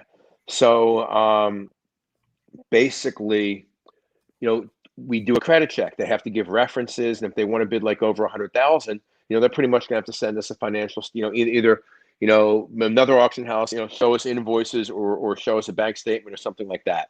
So we're getting a lot of people with a lot of money every day that are brand new to the hobby, brand new registering. So yes, it's a lot of the same names, and it's a lot of new names. It's a lot of new people that are getting into collector. And this was the most unique comment that someone made to someone I was talking to who was going after a card, a six-figure card, six-figure plus card, I'll say. And I said, you have a great interest in these cards. What do you like? He goes, I said, what do you think about the 52 man, or what do you think about this, about that? And he goes, I love the 52 man. Problem is, I don't know how many there are. He goes, I read about these finds, and people collect these cards, and then there's a Black Swamp find, and then there's a Black Swamp find part 2. Instead of 10 E98 1909 Honus Wagner cards, all of a sudden there's 400 of them. Yeah. And there's a 52 tops mantle, and then then all of a sudden, and there's there was a PSA 10 Gretzky, one of them. I sold it, one card, 465,000, and there was one for a number of years. Then all of a sudden there's another one, because there's all this unopened product that people keep opening up to try and get the cards. He goes, with the high value modern cards, it's an RPA, there's 99. Exquisite RPA gold, it's 1 of 23. The Bowman Chrome, it's very mathematical. You got 1 of a kind for one, you've got 5 of another, you've got 25 of another, you've got 50 of the gold, so on and so forth. So I know, what's out there. And, with like the Lebron card for, number 23, he goes, is there 1 or 2 still in the packs? It's possible. We can't be sure, because I think there's actually, between the grading companies, actually more than 23 of the gold that have been graded, because people switch grading companies and whatnot. But, pretty much everyone that's out there has been guaranteed to be graded. I don't think I'm running a risk of having another 9.5 come out, but they like the fact that it's mathematical. They like the grading. Hey, I've got a PSA 10. I've got a BGS 9.5. I've got an SGC 10.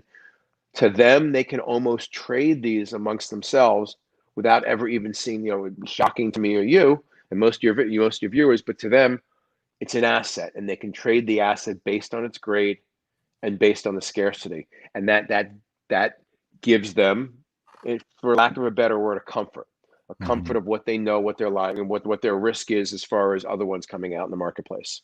Yeah, that makes a lot of sense. It's so funny, because, even being at card shows, say 5 years ago, and you talk to some of the the more experienced people in the hobby and that didn't get into the modern day cards. And I remember a discussion I had with one well-known vintage guy up in Toronto, a hockey guy, and he referred to what they're doing, what the companies are doing now in terms of the serially numbering the cards as manufactured scarcity versus the original, like a T206 Honus Wagner. There's only X amount out there that are known, being more of an authentic scarcity, natural scarcity, because mothers threw away shoeboxes filled with cards. Kids played with these things. Condition wasn't even a thought in their minds when, back in the early days. And I always thought that, the natural scarcity was more attractive than the manufactured scarcity, where the companies are just they're making one and putting a 1-on-1 stamp on, or 10 or 99, whatever, 23. But now, from what you're telling me, some of these newer entrants into this hobby, into our hobby, and into this industry, they like knowing what's out there. I mean, you just said it. That's an eye opener, I think, for a lot of people, because a lot of people don't like the modern day cards because they're manufactured to be scarce, whereas the original cards naturally became scarce. And we got to look at we have to take indications from the market of what's really happening and how the tides are turning. And I think, do you agree? Are the tides turning to that, or are any of these vintage collectors who want the 52 Topps mantle and want the T206 Honus Wagner, are any of those collectors now kind of dipping their toes into the modern game as well?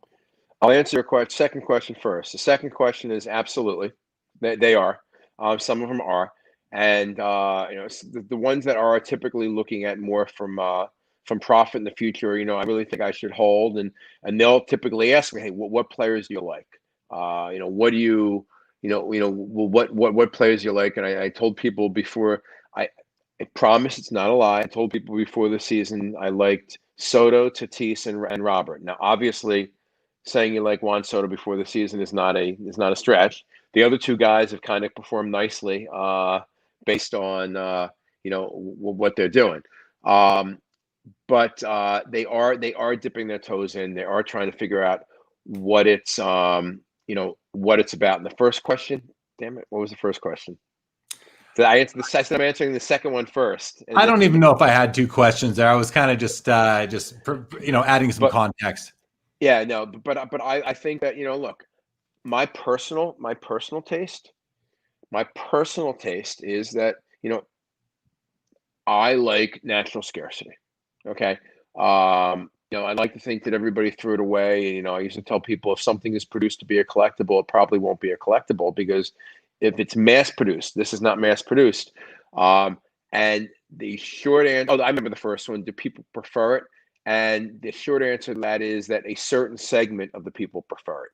There's a certain segment that prefer that because it is, that they're more mathematical. It doesn't mean that everybody prefers it. Let me just dim these lights so it's not in my. Let's see if this is that better without the glare, or no? It's not better. It's harder to see you now, actually. Okay, fine. So let me put it back up. Okay. Put it on halfway. Isn't this a fun episode, guys? I mean, this is unlike any episode we've done so far. Okay. And there we go. Really, these insights are ridiculous. This is good stuff. Good stuff. Okay. That's perfect. Okay, great. I just got blocked. As long as I stand directly in front of the wall light behind me, we're sitting from wall light behind me, we're good. We're good. Okay, so were you in the middle of you were talking about your personal taste, the whole manufactured scarcity versus natural scarcity, and really which way the hobby is trending right now? Is there a large enough segment of the hobby that you're seeing that really wants to know? They're the mathematical people. They want to know that these are one of ones, or there's only 99 of them. Are there enough of these people to make sure that these values that we're seeing now? And there's the trickle down effect too. You can even go spend, you don't have to spend obviously $900,000 or $1.8 million on a good modern day card. You can spend much less, 500, 1,000, whatever you want. But regardless of what you're spending, you're likely having to spend now up to 10 times more than you would have had to spend a year ago. So are there enough new people coming in right now that are interested in modern day cards, whether they're the rare numbered at a 99 or less, or more of the commodity cards like the Soto Tops Update or the Connor McDavid Young Guns. Yep. Are there enough new people entering the hobby now, or that have entered it, that are going to be able, that we're going to maintain what we're seeing? Because a lot of people, as I said earlier, think that a crash is coming or the bubble is going to burst. I think, and I've said it on the show several times, viewers will recall, I believe that the foundation has been risen, and we will see adjustments along the way. Of course. But I don't think we're going to see a crash, because I think that these new investors, these new collectors who've come in, have built the foundation up higher than it's ever been. So the new low is a lot higher than before. That's just my thought. That's what I'm seeing. You're 1,000,000% right. I'm right. You're 1,000,000% right, and I believe, because the Michael Jordan's the example. I thought that thing was going to crash back down to 40, and yes, it hit a peak, and then it dipped, and people saw how low it can go. And when it got to the low 60s, people say, "Okay, I'm going to buy it back." And that card that is not a rare card. Okay, that 86 Topps, 86 Fleer Jordan, the PSA 10, even the PSA 10. What do you got? Close to 500 now, PSA 10s, and more boxes are being ripped open every single day. It is not a rare card. What is rare is the demand worldwide for that card in any grade, in a grade of a 1, in a grade of a 5, in a grade of an 8, or in a grade of a 10. So that's what's rare about that card. So yes, can you see some of this stuff take a percentage dip? Yeah, but there are so many people that are worth $100 million or more that are buying this stuff and collecting, that if they see things drop, they're just going to scoop it up for themselves. So I definitely think that the foundation is there. And there are people that kind of like the stock market. I mean, who doesn't wish they bought who doesn't wish that they bought, whether it was Disney at $80, or some, you want to go really off the charts, Penn National Gaming, which is probably $55 now. People thought people were never going to go to a casino and never bet on sports again. Dip down to literally like $3-4. Okay, yeah. And these people scooped it up, and now it's up higher than it ever was. So I think you have that type of thing. Look, obviously, you can't pay for groceries with cards. Can't pay for groceries with the stock either. You can sell the stock. One thing's for sure, we have our own kind of stock market on right now. I mean, Goldin Auctions is kind of a stock market. You can buy, you can sell, you can turn around things very quickly. If you need money fast, we can give you an advance for a consignment, so to speak. The cards are very, very, very liquid. You've got companies, that I work with, such as Rally, which sells fractional shares. I mean, I don't know if people saw it, but 2 weeks ago, they sold 3 different 2003 exquisite cards in the same day. They sold a Kobe limited logo. They sold a Jordan 9.5, mind you, autograph patch card, and they sold a LeBron rookie autograph patch card. They sold 3. What they did was they sold shares. So they sold shares, like, instead of paying $50,000 or I think it was probably $45,000 for the Jordan Gem Mint, they sold 1,000 shares at $45 a share. Yeah. Sold out in 30 seconds. 30 seconds. So when you have people like that are willing to come into the marketplace and distribute it, and they're not unique. There's several other firms that are doing what they do now, and several other people that are trying to get in that business, whether it's a private fund that has 20 people buy the card, or whatnot. I mean, it wouldn't surprise me if several cards in my auction are bought by a fund. I'm not talking like Fidelity funds or American funds or something like that. I'm talking a fund whereby somebody goes out and they get a little investment club, or they get a fund. They get 10 or 15 people to put in $10,000, $20,000 each, and they buy a card for $250,000, and that is, quote unquote, the fund's card. But that's what's happening now. And yeah, I think you hit it right on the head. That yes, there's going to be there's going to be peaks and valleys, but I definitely think that there are more collectors now than there ever were, and that there are there's going to be dips, but the foundation is higher. I will say in a very short order, I'm going to need to conclude and walk the dog. So, which is probably another first, where at least the guest leaves because they either walk a dog. But I want to ask you and then your viewers 2 things. Number one is what do you have for me in your hit list that we haven't gone over? And number two, are there any things a viewer want to talk about that we didn't talk Sure. about?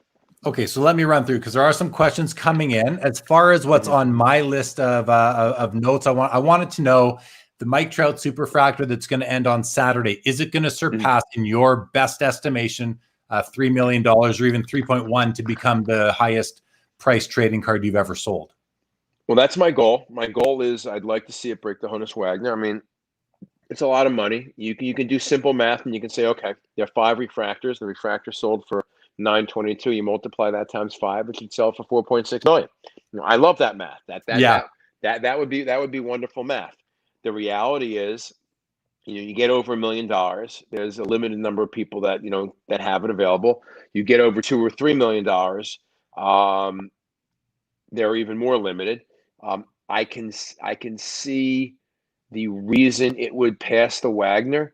It certainly has an excellent shot at passing the Wagner and becoming the most valuable card of all time. It's certainly my goal, and I hope it's hit. Okay.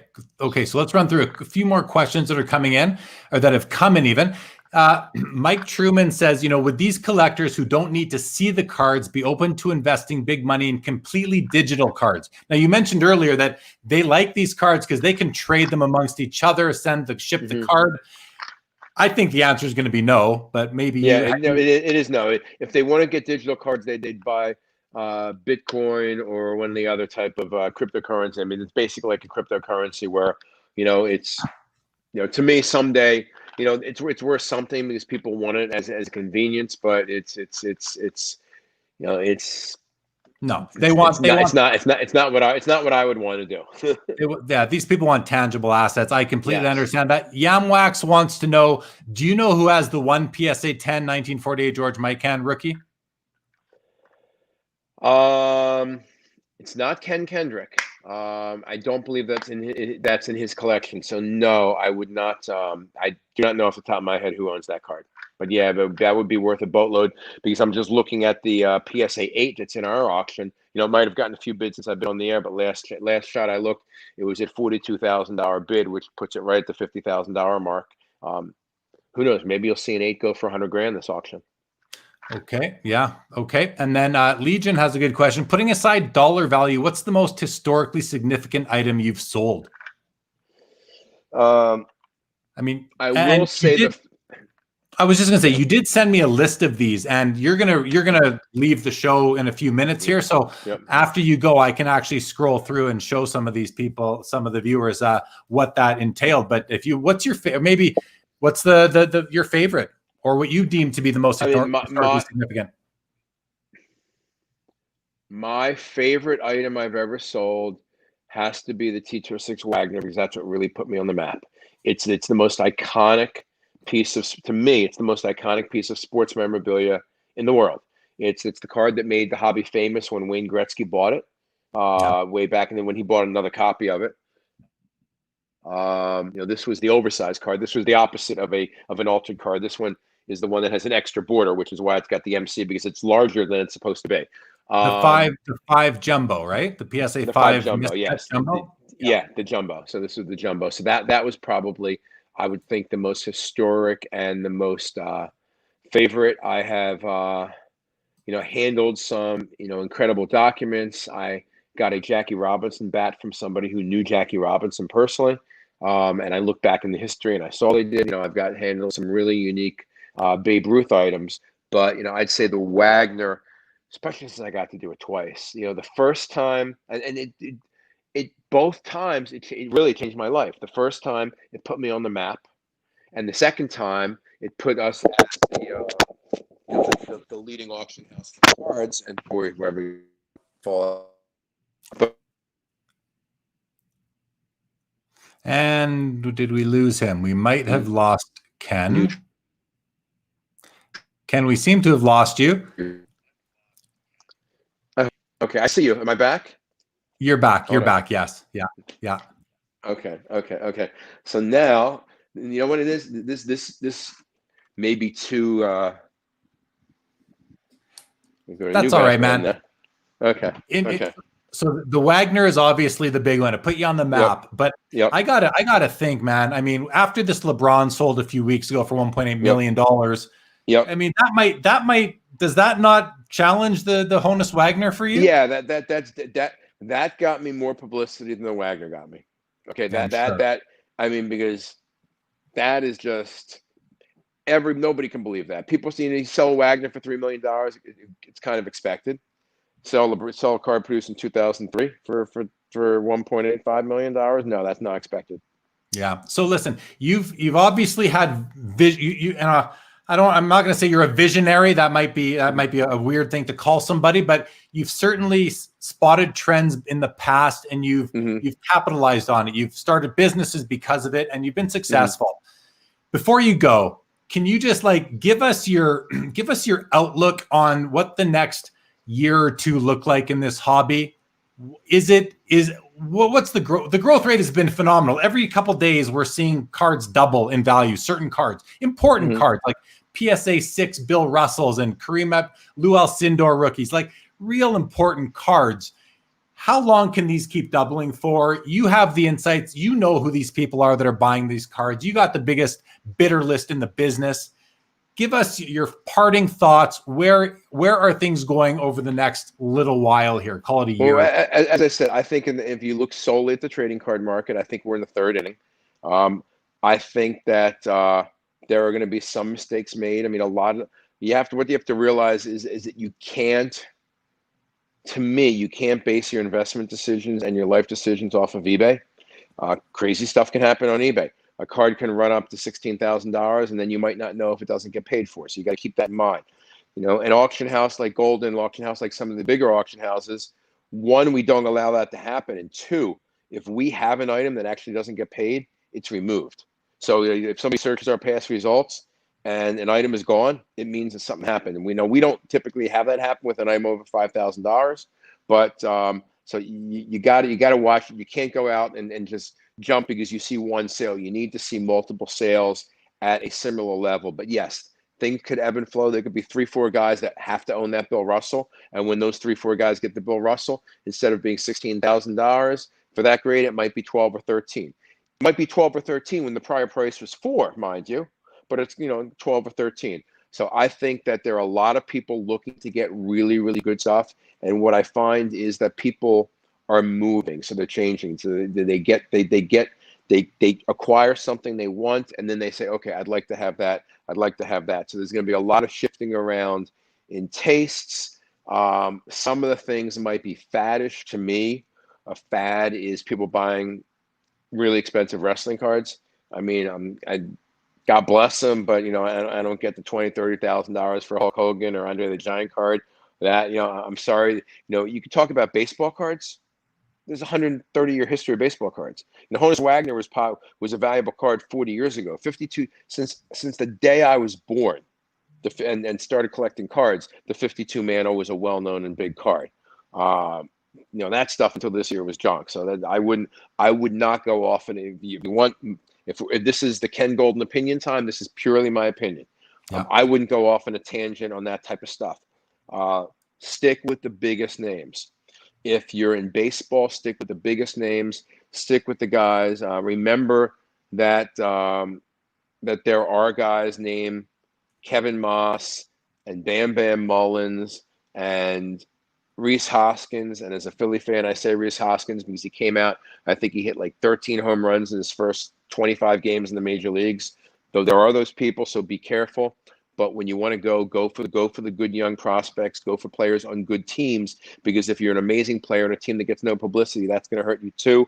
If you're in basketball, literally go and look at what the top 10 jerseys sales are for NBA, because those are going to be the worldwide collectors. If you're going to see Steph Curry up there at the top, realize that there are a lot of people in China that love Steph Curry and are going to support his cards. Look at guys like, if you want to look at veterans, look at guys like Kobe. Jordan's obviously taken off. Kobe, you've got we all know he filmed a documentary. This is not rocket science. This whole hobby took off because of The Last Dance. Kobe gave more access. Instead of being about the team, it's all about Kobe. Look for the Kobe effect next year when that documentary comes out. And I think that's why a lot of you have seen, if you've seen his Topps Chrome card, it's like gone ballistic. Oh, yeah. That's part of the reason why that some of those things are happening. Another trend that I am personally seeing, couple auctions ago, we sold a BGS 1993 SP Jeter in a Beckett 9.5 for like $7,000.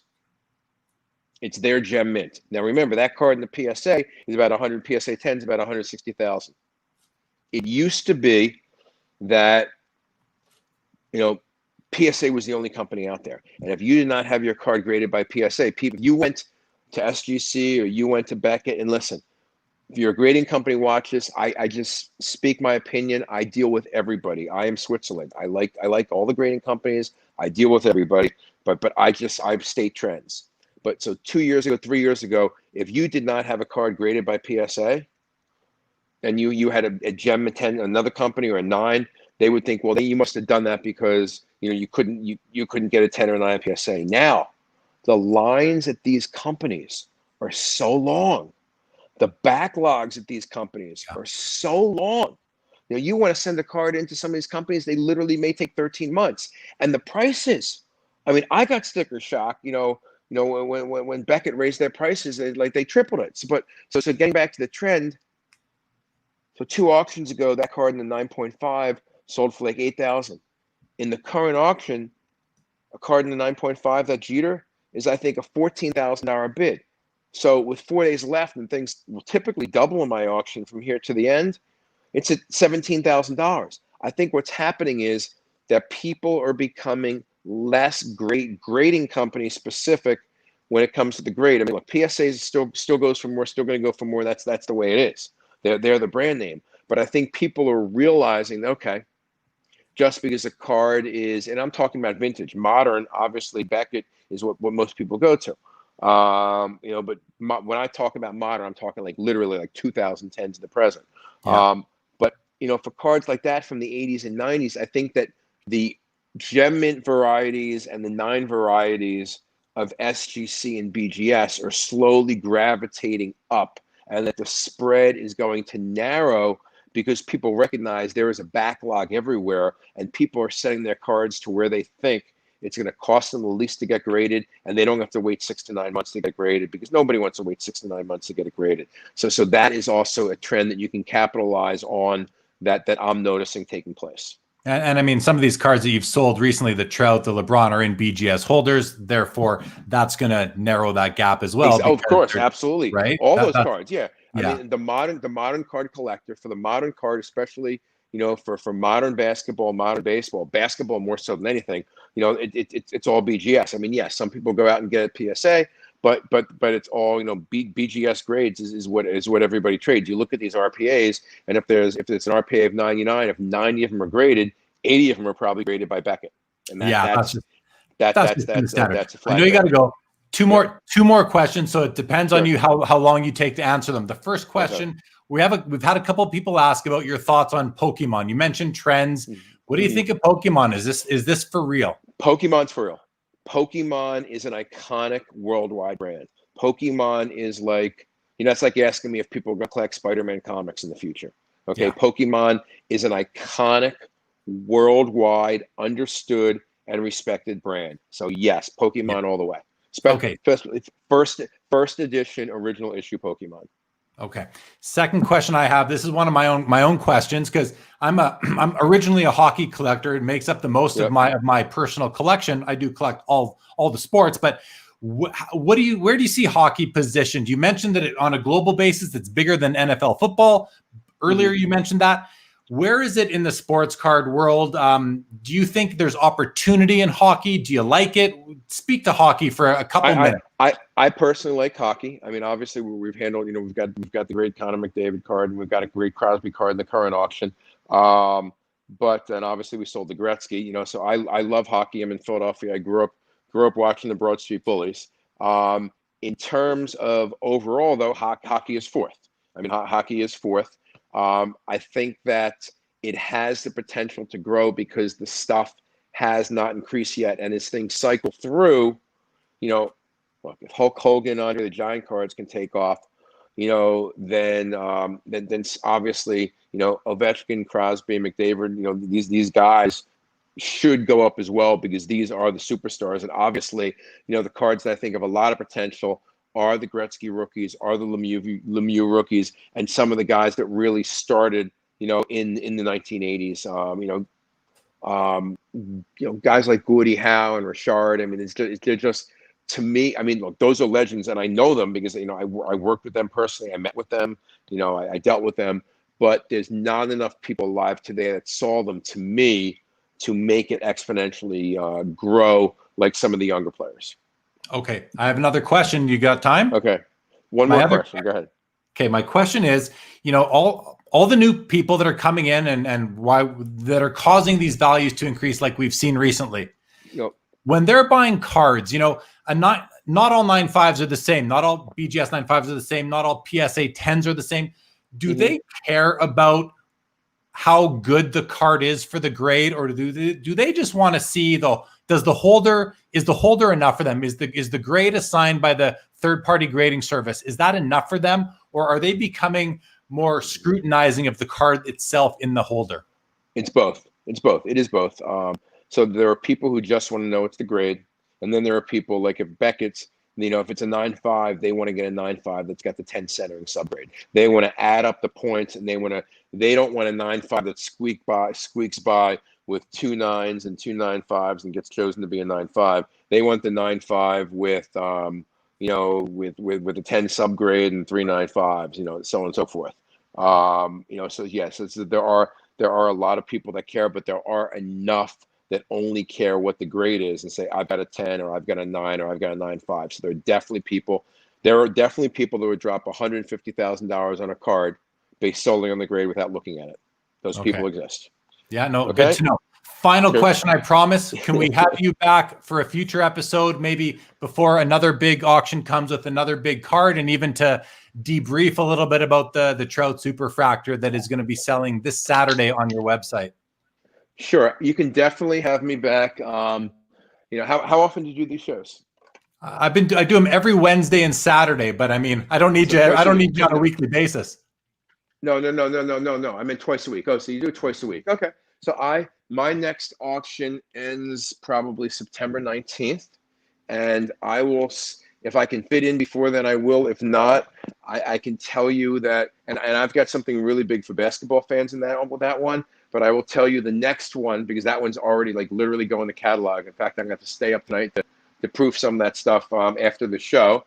But I can also tell you that in October Legends, we have a really, really, really, really, really big baseball card. It's one of these things that when people see it, it's going to annoy all my competitors, and that's what I love about this. I love annoying my competitors when I get a great item. So, either one of those time, maybe both. But yeah, you've got my email, you've got my cell phone. Hit me up, and I'm gonna have to be quiet now because I'm upstairs. I will for sure. I'll let you go. A lot of people posting comments, thanking you for joining and for great insight tonight. Please come back. It's a lot of people giving you a round of applause. So thanks, Ken, for joining. I'm gonna let you go. You got to get out, walk the dog. So thank you so much. You're free to sign up whenever you want. Thank you, Ken. We'll be in touch. We'll be in touch. Thank you. I want to thank. Okay, take care, Ken. I want to thank all the viewers that tuned in tonight. If it's your first time watching the show, I got to thank Ken for bringing you 2 sports cards live. As I mentioned before, this is episode number 38. So there's 37 other episodes on YouTube. You can check them all out. They're all long, just like this one. So feel free to watch them in chunks. If you haven't yet subscribed to the YouTube channel, I'd greatly appreciate it if you would. Be getting very close to 1,000 subscribers, which is obviously a big milestone. So I do definitely hope to get there. And keep in mind, if you registered as a new bidder tonight on Goldin Auctions, Ken is going to put $100, and you email him info@Goldin Auctions. He's going to put $100 credit into your account. Email him, say that you saw him on Sports Cards Live tonight. He'll put $100 credit into your account that is good until the end of December 2021. So you've got like 16 months to use this thing. So I'm not eligible. I've already been registered. If you're already registered, too bad. What can we do? But if you're not registered, go ahead, register, and you're going to have that $100 credit that will not expire for well over a year and a third. So that's a long time. So guys, I mean, thanks everybody for joining. This was a lot of fun. A few technical difficulties there where Ken was laggy, but we got him back. So that was great. Tons of amazing insight from Ken. Can't even believe it. Should have had him on sooner, really, but I think it all worked out tonight. So yeah, thank you, Amazed21. Thank you so much, Yamwax. Appreciate it. You're welcome for wedging your questions. And I was curious about the Pokemon thing too myself. Absolute. Yes, thank you. Always reminding people to like the video. Hit the thumbs up on YouTube, guys, if you don't mind. I appreciate it. Subscribe if you haven't. Very much appreciate it. Paul Cashman, you're always here watching, man. I know you love it. Thank you so much. Always appreciate hearing it, though. Great to have you as always. Absolute. Let's keep it going. I'm going backwards in the comments now. Let's keep it going another hour. I don't know. We're at an hour 55. The guest is gone. I don't know how long I can carry on for myself, but I do appreciate it. Everybody who did join tonight. And thank you for keeping me posted on the scores in the hockey game 3-1 Blues. I just might win my my daily fantasy DraftKings pool for the day. I'm going to go check into that right now, see where I'm at. I'm in 7th place, top 5 pace. So I need some more goals by St. Louis to get me into the money. But we play for $5. So even if I, it's no big deal. I came in 5th place last night and won $12. So this was awesome, guys. Thanks everybody for joining. I'm going to sign off. Keep in mind, we got lots of episodes coming. They're all in the ticker below. Upper Decks, Tony Sirianni is joining me on Saturday. He is a product manager. So we're going to talk about building out sets. That'll be pretty interesting. I see I slipped in Rich Klein. I don't know if I got these dates all right in there. But yeah, no, that is right. We got Rich Klein coming a week today. Rich Klein's like one of the most veteran guys in this whole hobby. Tons of insight, tons of experience. That's going to be a really nice, just a nice relaxing episode of hobby conversation. Somebody asked me earlier if I'd ever won or how many auctions I'd won from Goldin Auctions. To be honest, the answer is 0. I've never bought anything from Ken Goldin and Goldin Auctions, at least not knowingly, maybe in a prior life of his, but I'm certainly open to it. That's for sure. Show the list. Oh yeah, the list he gave me. There we go. I'm going to do that right now. All right, guys, here we go. So no, that didn't do it. Here we go. There we are. So he sent me this document. It's called hold on one second here. I'm just going to do one thing first, guys. Bear with me, and then I'm going to bring that on. So let's see. Okay, here we go. So he shows off a bunch of the cards that he considers to be of importance. So here was the PSA 5 miscut, the jumbo Honus Wagner that sold. I had the years. Actually, I do have some notes here. This one sold, I believe. No, I don't have the date handy. I don't, and it doesn't say anywhere on here what year it was, but I think it was, he said he got it in like 2013, I believe. So that sold for $3.2 million, as you can see right here. The next one on this document is, of course, the LeBron James that just sold a few weeks ago for $1.845 million. What do we have here? I'm not even sure what this is. This is a 1918 Babe Ruth Boston Red Sox contract. It's his Ruth's own copy and the earliest Ruth player contract known to exist. Sold for a hair over $1 million. I mean, that's pretty cool, right? That's pretty cool. Here's the Trout that sold for $922,000. I believe this was back in, was this last? I'm not sure, guys, when this was. If it was this year, last year, January, or what. I'm sure someone out there knows. Historically significant Muhammad Ali fight-worn gloves from the 1971 Fight of the Century bout versus Joe Frazier from the Angelo Dundee collection. These sold for $594,000. Historically significant 1951 Jackie Robinson game-used Brooklyn Dodgers home jersey, a Mears A8, $562,500. This is excuse me, 1922 Babe Ruth New York Yankees contract, his first ever Yankees signed contract, 3-year contract covering the Yankees' first World Championship in 1923, $537,750. Here's the 1979 Wayne Gretzky PSA 10. This was a population 1 when it sold. There's now 2 of these. This is the first one that was great, and this sold for $465,000 a few years ago. And then we have a Honus Wagner bat, sold for $432,000, a 1916-17. Sandy Koufax game used and signed LA Dodgers road jersey, sold for $420,000. What's this? A Hack Wilson game used Chicago Cubs jersey and pants, sold for $382,000.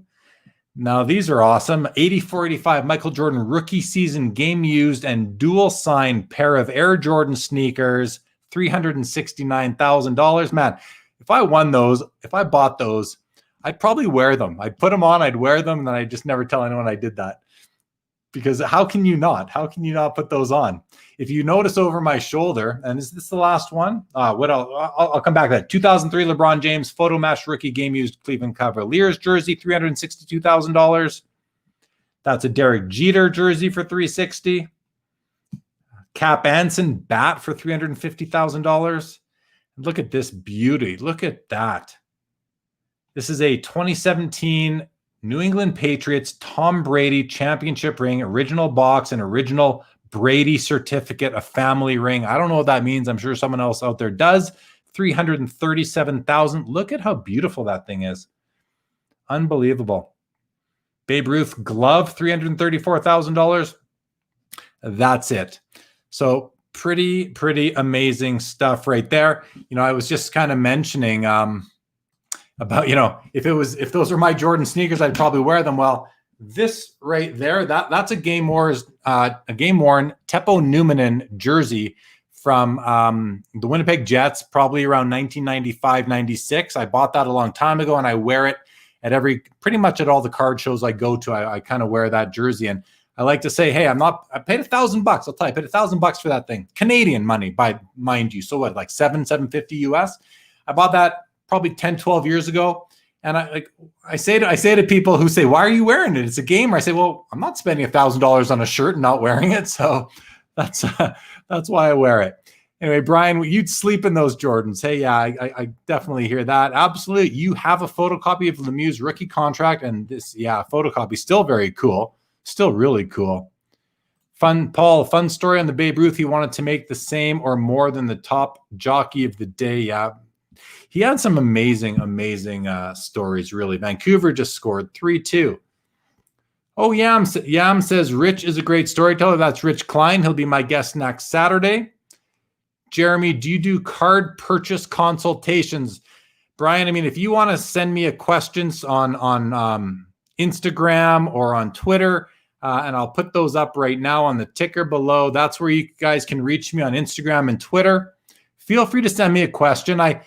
I'll get back to you as soon as I can. I may read it and then get back to you a few hours later, even a day or two later. Just, you know, I have a family, I got a full-time job, I do this, I'm busy curating my own collection, and of course, sniping cards on eBay as often as I can. So I'll definitely get back to you when I can, Brian. And if you want like lots of my time, I'd be happy to sell it to you.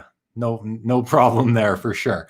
But if you just need a couple of pieces of advice here and there, I'm certainly happy to answer questions. Carlos, great job. Thank you, Carlos. Guys, if you haven't yet, check out Carlos's YouTube channel, Because I'm Carlos, one of my favorites. Check it out. David Hart, amazing show. Thank you so much. Really appreciate that comment. Truly do. I honestly do, guys. I appreciate all the comments. I appreciate everyone subscribing. I appreciate everyone commenting during the episodes, keeping the guests engaged. When I talk to these guests, when I'm saying to them, hey, you know, are you willing to come on the show? Everybody really is. I've only ever had one person say no, and I bet I could get him to say yes now. And no, I'm not going to tell you who it is, but everyone's really happy to do it. And after the show, the guests always tell me that, you know, that was fun. Like, they're like, that was fun. I had a great time. I'll come back if you want. And that's really one of the best compliments that we can collectively receive, because the viewers are such a big part of it. You guys are such a big part of these shows, and really what makes me want to keep on doing it. So I do appreciate it a ton. I appreciate it a ton because I love doing this. I look forward to it every Wednesday and Saturday. And it's just like I've said before, it's a bit of a rush, and it is a lot of fun. Not like you're going to break the jersey, Chris. No, I'm definitely not going to break the jersey by wearing it. Peter says, I've asked Jeremy questions before. He always seems to advise buy. I mean, I've talked on the show before. It depends what it is. There's some guys some players maybe that I won't say to buy. I'm not big on buying cards of players who scored 50 points in the basketball game last night. But I'm not a quick flipper. I don't buy cards with the intention of flipping them immediately. I buy them to hold them. I'm a collector. I love owning the cards that I own. I buy collections. I buy singles to sell, but to me, they're of players that I think are going to last, are going to maybe have a lasting impact. If somebody wants to buy the flavor of the day from my collection, I'm probably willing to sell it. My advice though on super rare pieces is, if you see a card you want and it's rare, buy it. And if you have to overpay. If you can afford it, overpay a little bit, maybe set a new record and pay more for that card than anyone's ever paid before. I know it sounds crazy to say, but I'm only saying it because of my personal experience. And I've mentioned on prior episodes of this show, I've bought several cards over the years where I've broken the record, bought it for more than any recorded sale has ever been. And every single time I've done that, now it's easy for everybody to say this. I get it. We're in an unprecedented time right now in the hobby. So it might be easier for me to say. But the fact of the matter is, every card I've overpaid for is probably worth double now or more than what I paid for it when I overpaid. So I've had success buying, important rare cards that are significant in the hobby and done well on them. Now, I haven't sold these cards. I haven't sold a single one of them. I don't sell cards when they go up in value. I like them more. They're worth more money. Who doesn't like that? I enjoy owning them even more at that point. So I'm unlikely to sell them. But it's good to know, and even Ken to corroborate my thoughts, which were the foundation has been built up. So when we do see a correction, it's not going to be a crash. It's going to be just your normal ebbs and flows of a market, of a cyclical market, which we are definitely a part of. I see that you guys are telling me Vancouver tied it up. I'm okay with that, but I want more St. Louis goals so I can win my daily fantasy pool today. Yamwax says Dale Hawerchuk, rest in peace. I know he was important to you, Jeremy. Yeah, one of my first heroes in my life, for real. I mean, I was watching him play as a kid in the 80s. I remember the day he was drafted. I remember opening up 82, 83 O-Pee-Chee hockey cards looking for his card. Definitely a sad day. He was only 57 years old. It's definitely sad, but that's life. I mean, that's life, right? Life goes on for the rest of us. And when one of our heroes or an athlete that we collect passes away, their memory lives on in our cards, and we can look at their cards and remember fondly. Actually, I pulled out just before the show, I pulled out these two pieces here. I know they're hard to see. I'll grab them. I'll show you guys these. These are just two Hawerchuk autographs that I have. This one was pulled this is from 2008 Upper Deck Masterpieces Hockey. This was like a box topper, and the Hawerchuk one. So this is actually pack pulled with a beautiful gold autograph and a picture of him holding the Calder Trophy when he won Rookie of the Year for his 82-83 season. So that's pretty wicked. And then this is really cool. I don't know if you're gonna be able to see it, but it's funny because this is the same image. So this is the original, and this is the painted version. This is like a team-issued postcard that my stepfather actually got for me when he sold Dale Hawerchuk a vehicle in Winnipeg in probably 1984, 1985. So he actually, inscribed it to Jeremy and signed his name. So that's really cool because this is basically from the mid-'80s.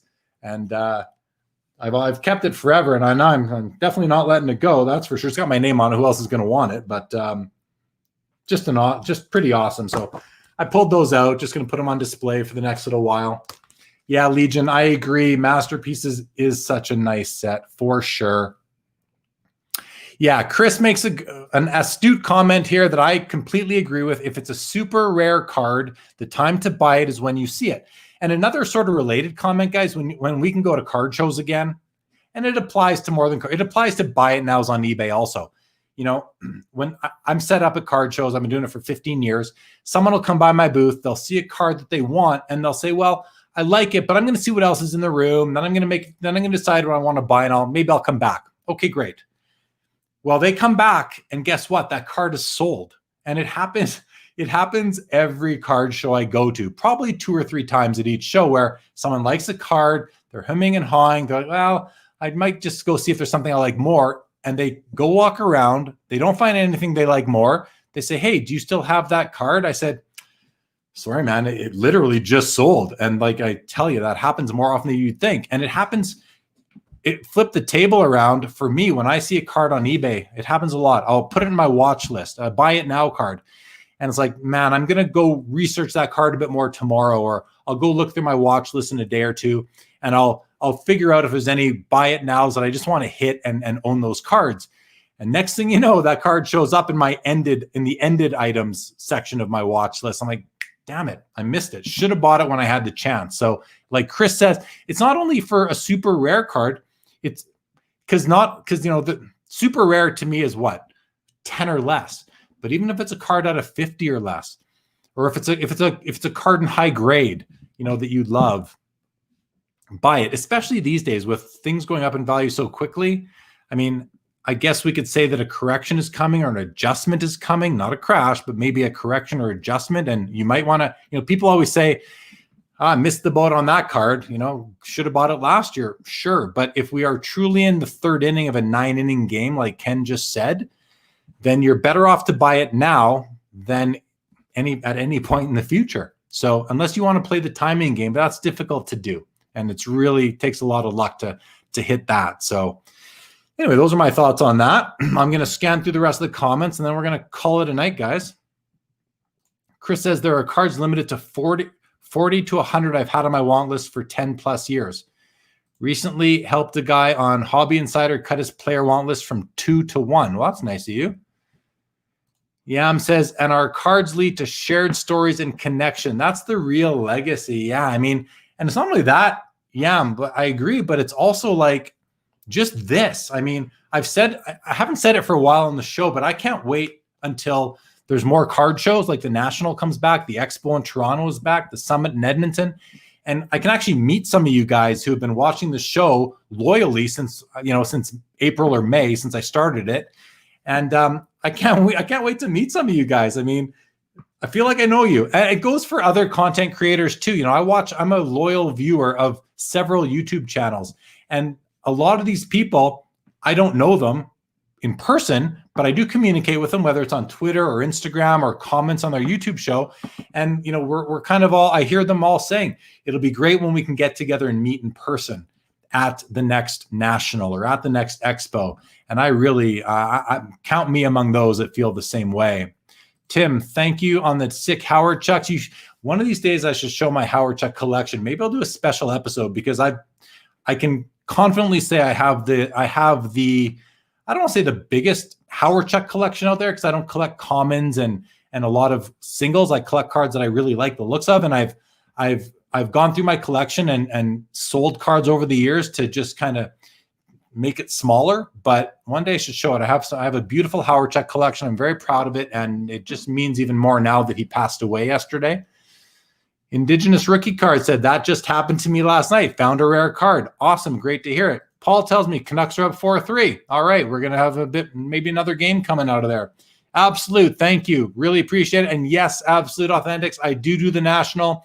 I've missed it once since 2008. I stopped setting up though in around 2015 or 16 is when I stopped setting up. It's just, I'm in Canada. It's pretty tough to cross the border and deal with all that. So now I just come down with a envelope full of cash and I try and spend it all, which is not hard to do. And now it's like one card probably. So, and crossing the border with over $10,000 in currency, you have to declare it, which is okay.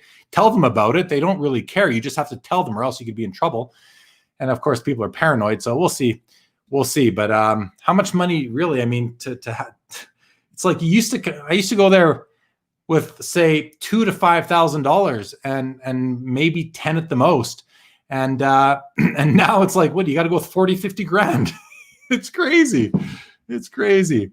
Hope the virtual catches on and grows. Same here. I think we're going to see another virtual expo, maybe in November, which would certainly be awesome. We should have a meetup there. Of course we should. Of course we should. You know, there's a trade night that happened at the last couple of nationals. I went to the one in Chicago last year, the trade night that was put on by a guy named, goes by, I think his name is Ryan. He goes on Instagram by Card Collector 2. He kind of hosted this trade night. I checked it out. So definitely at the show itself. I mean, when I'm at the national though, I'm hunting. You know, I do rest here and there. It gets tiring, but I like to go find the cards and make sure I don't miss anything, because things do change. That's for sure. I did too, Legion. I had a blast at the virtual expo. It was basically streaming like this for 2 8-hour days consecutively. It was a ton of fun. And then the dealer night the night before. The virtual expo was awesome, guys. If you're not familiar with it, it's put on by the gentleman who runs the Toronto Sports Card Expo, which is twice a year. He has the best platform for a virtual show, puts all the other ones to shame that I've seen, to shame. Like nothing compares to what he did. And he's probably going to be doing it again. So I will definitely be checking that one out. And keep in mind, if you were at it last time and you thought there was room for improvement, well, obviously it was the first time it happened. It will improve this time. We've already been in discussions with him, myself and some of the other vendors, to just kind of, you know, really debrief it and discuss some best practices and how to make sure more vendors are better prepared, because some just weren't prepared for it. So it was a great virtual show. I totally agree, absolute. Adam says, for the next expo, is it better to bring Canadian USD or doesn't matter? I'd say it's probably better to have Canadian money, but you know, no Canadian is going to turn down US dollars. Some people just might not want it because they are scared to travel to the US right now, or they just don't travel to the US. They just want Canadian money, but you can't go wrong bringing both even. I don't think you can go wrong bringing both. So, but just bring, it doesn't even matter. As a vendor, I will accept either. And I'm going to give you an exchange rate that's probably going to benefit myself, because, you know, when I go exchange it, I'm going to lose. I'm going to have to pay the bank their piece of the pie. So, but in either anyway, you'll get treated fairly, and you're fine with either. I don't think it really matters. Great virtual show. Joe says, good point, Jeremy. The ended listing confirms that we were right and missed it. That's right, Joe. Exactly. As soon as you know somebody else wants what you want, you know that it almost validates your what you're collecting. It validates what you want, what you like. And now you're like, damn, that price was probably good because someone else agrees with me and they bought it. That's, Joe, that's how I feel every time. It's like, I knew it. I knew that was a card I should buy.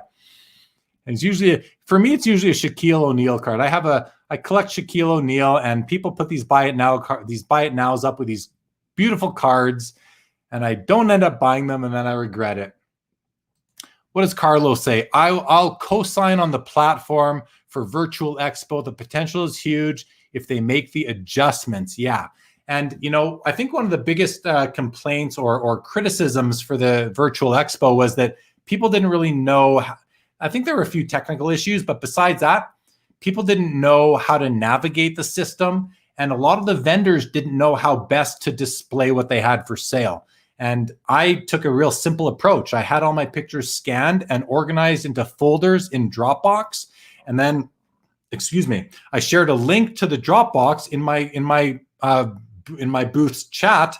And when people came in, I said, hey, thanks for joining. And if you want to check out the cards I have for sale, they're in my Dropbox. Click the link, and it's very easy to navigate. And people loved it. And I did lots of deals. I did as many deals and sold as much money worth of cards as I have at any real expos, but with for 10% of the price. Because for me, I have to, you got an airline ticket, you got a hotel, you got a car rental, you got gas for the car, and then of course you've got the booth rental and showcase rentals too. So it really adds up if you're traveling in. And then you got the excess baggage charges as well. Jeff says, I'm from Michigan. Has the fall expo been canceled? Not officially, but I did speak to their promoter 2 nights ago, and he's going to have some announcements soon. So whether it's canceled or it's done in some kind of modified format, I'm not sure, but I'm quite certain we're going to see a virtual expo again before the year is out. Paul says, I submitted an offer late on a card. Auction ended, 0 bids. Vendor messaged me. He posted it. He reposted it and would accept my offer. I got the message like 10 minutes later. It was gone. Oh, man. Way worse than being sniped. Oh, yeah. Oh, yeah. Chris says, Amit, who's a buddy of mine, a fellow vendor at the expo, says Amit had a ton of gang scans and they worked well for him. So vendors can do 9 cards at a time in scans. Yeah, there's another tip for people. If you don't want to scan 1 card at a time because you got thousands of them, that's how you can display them for your virtual expo. I tell you, there were like 55 vendors at the virtual expo, which was on June 19th and 20th. And there were over 6,000 registered attendees. And I think the final count of attendees that showed up at some point for the show was like just shy of 5,000. 5,000 attendees, 50 vendors. That is a ratio we'll never see again, I don't think, at a sports card show or event. So maybe that's why I had such success at it. Amit had success at it too. I don't know much about how many other vendors were successful, but when you got 5,000 people and there's only 50 booths to look at, you're gonna sell some items. Now, the next one, I have a feeling we're gonna see way more vendors and hopefully way more attendees. So maybe that ratio will shrink, but even if it doesn't, I think it's gonna favor the vendors in that such that it's just so easy for people to come. With free admission, you just go to the website, you log in, and now you can hop around from booth to booth. It's pretty seamless, actually. So, okay, guys, I'm rambling. It's 2 hours, 20 minutes on this episode. Getting late. I'm going to call it a night. Thanks, everybody, for joining. Really appreciate it. If you were new to the show because you saw Goldin Auctions or Ken Goldin tweet about it or put it on Instagram, thank you for joining. I do appreciate getting new viewers. And if you haven't yet subscribed to the YouTube channel, I greatly appreciate it if you would. And if you go to Goldin Auctions and you register as a new bidder tonight, and then you email them and let them know that you saw Ken Goldin on Sports Cards Live tonight, you will get a $100 credit to your account. That's it, everybody. I'm done. Have a great night. We'll see you all on Saturday with Tony Sirianni as our guest from Upper Deck.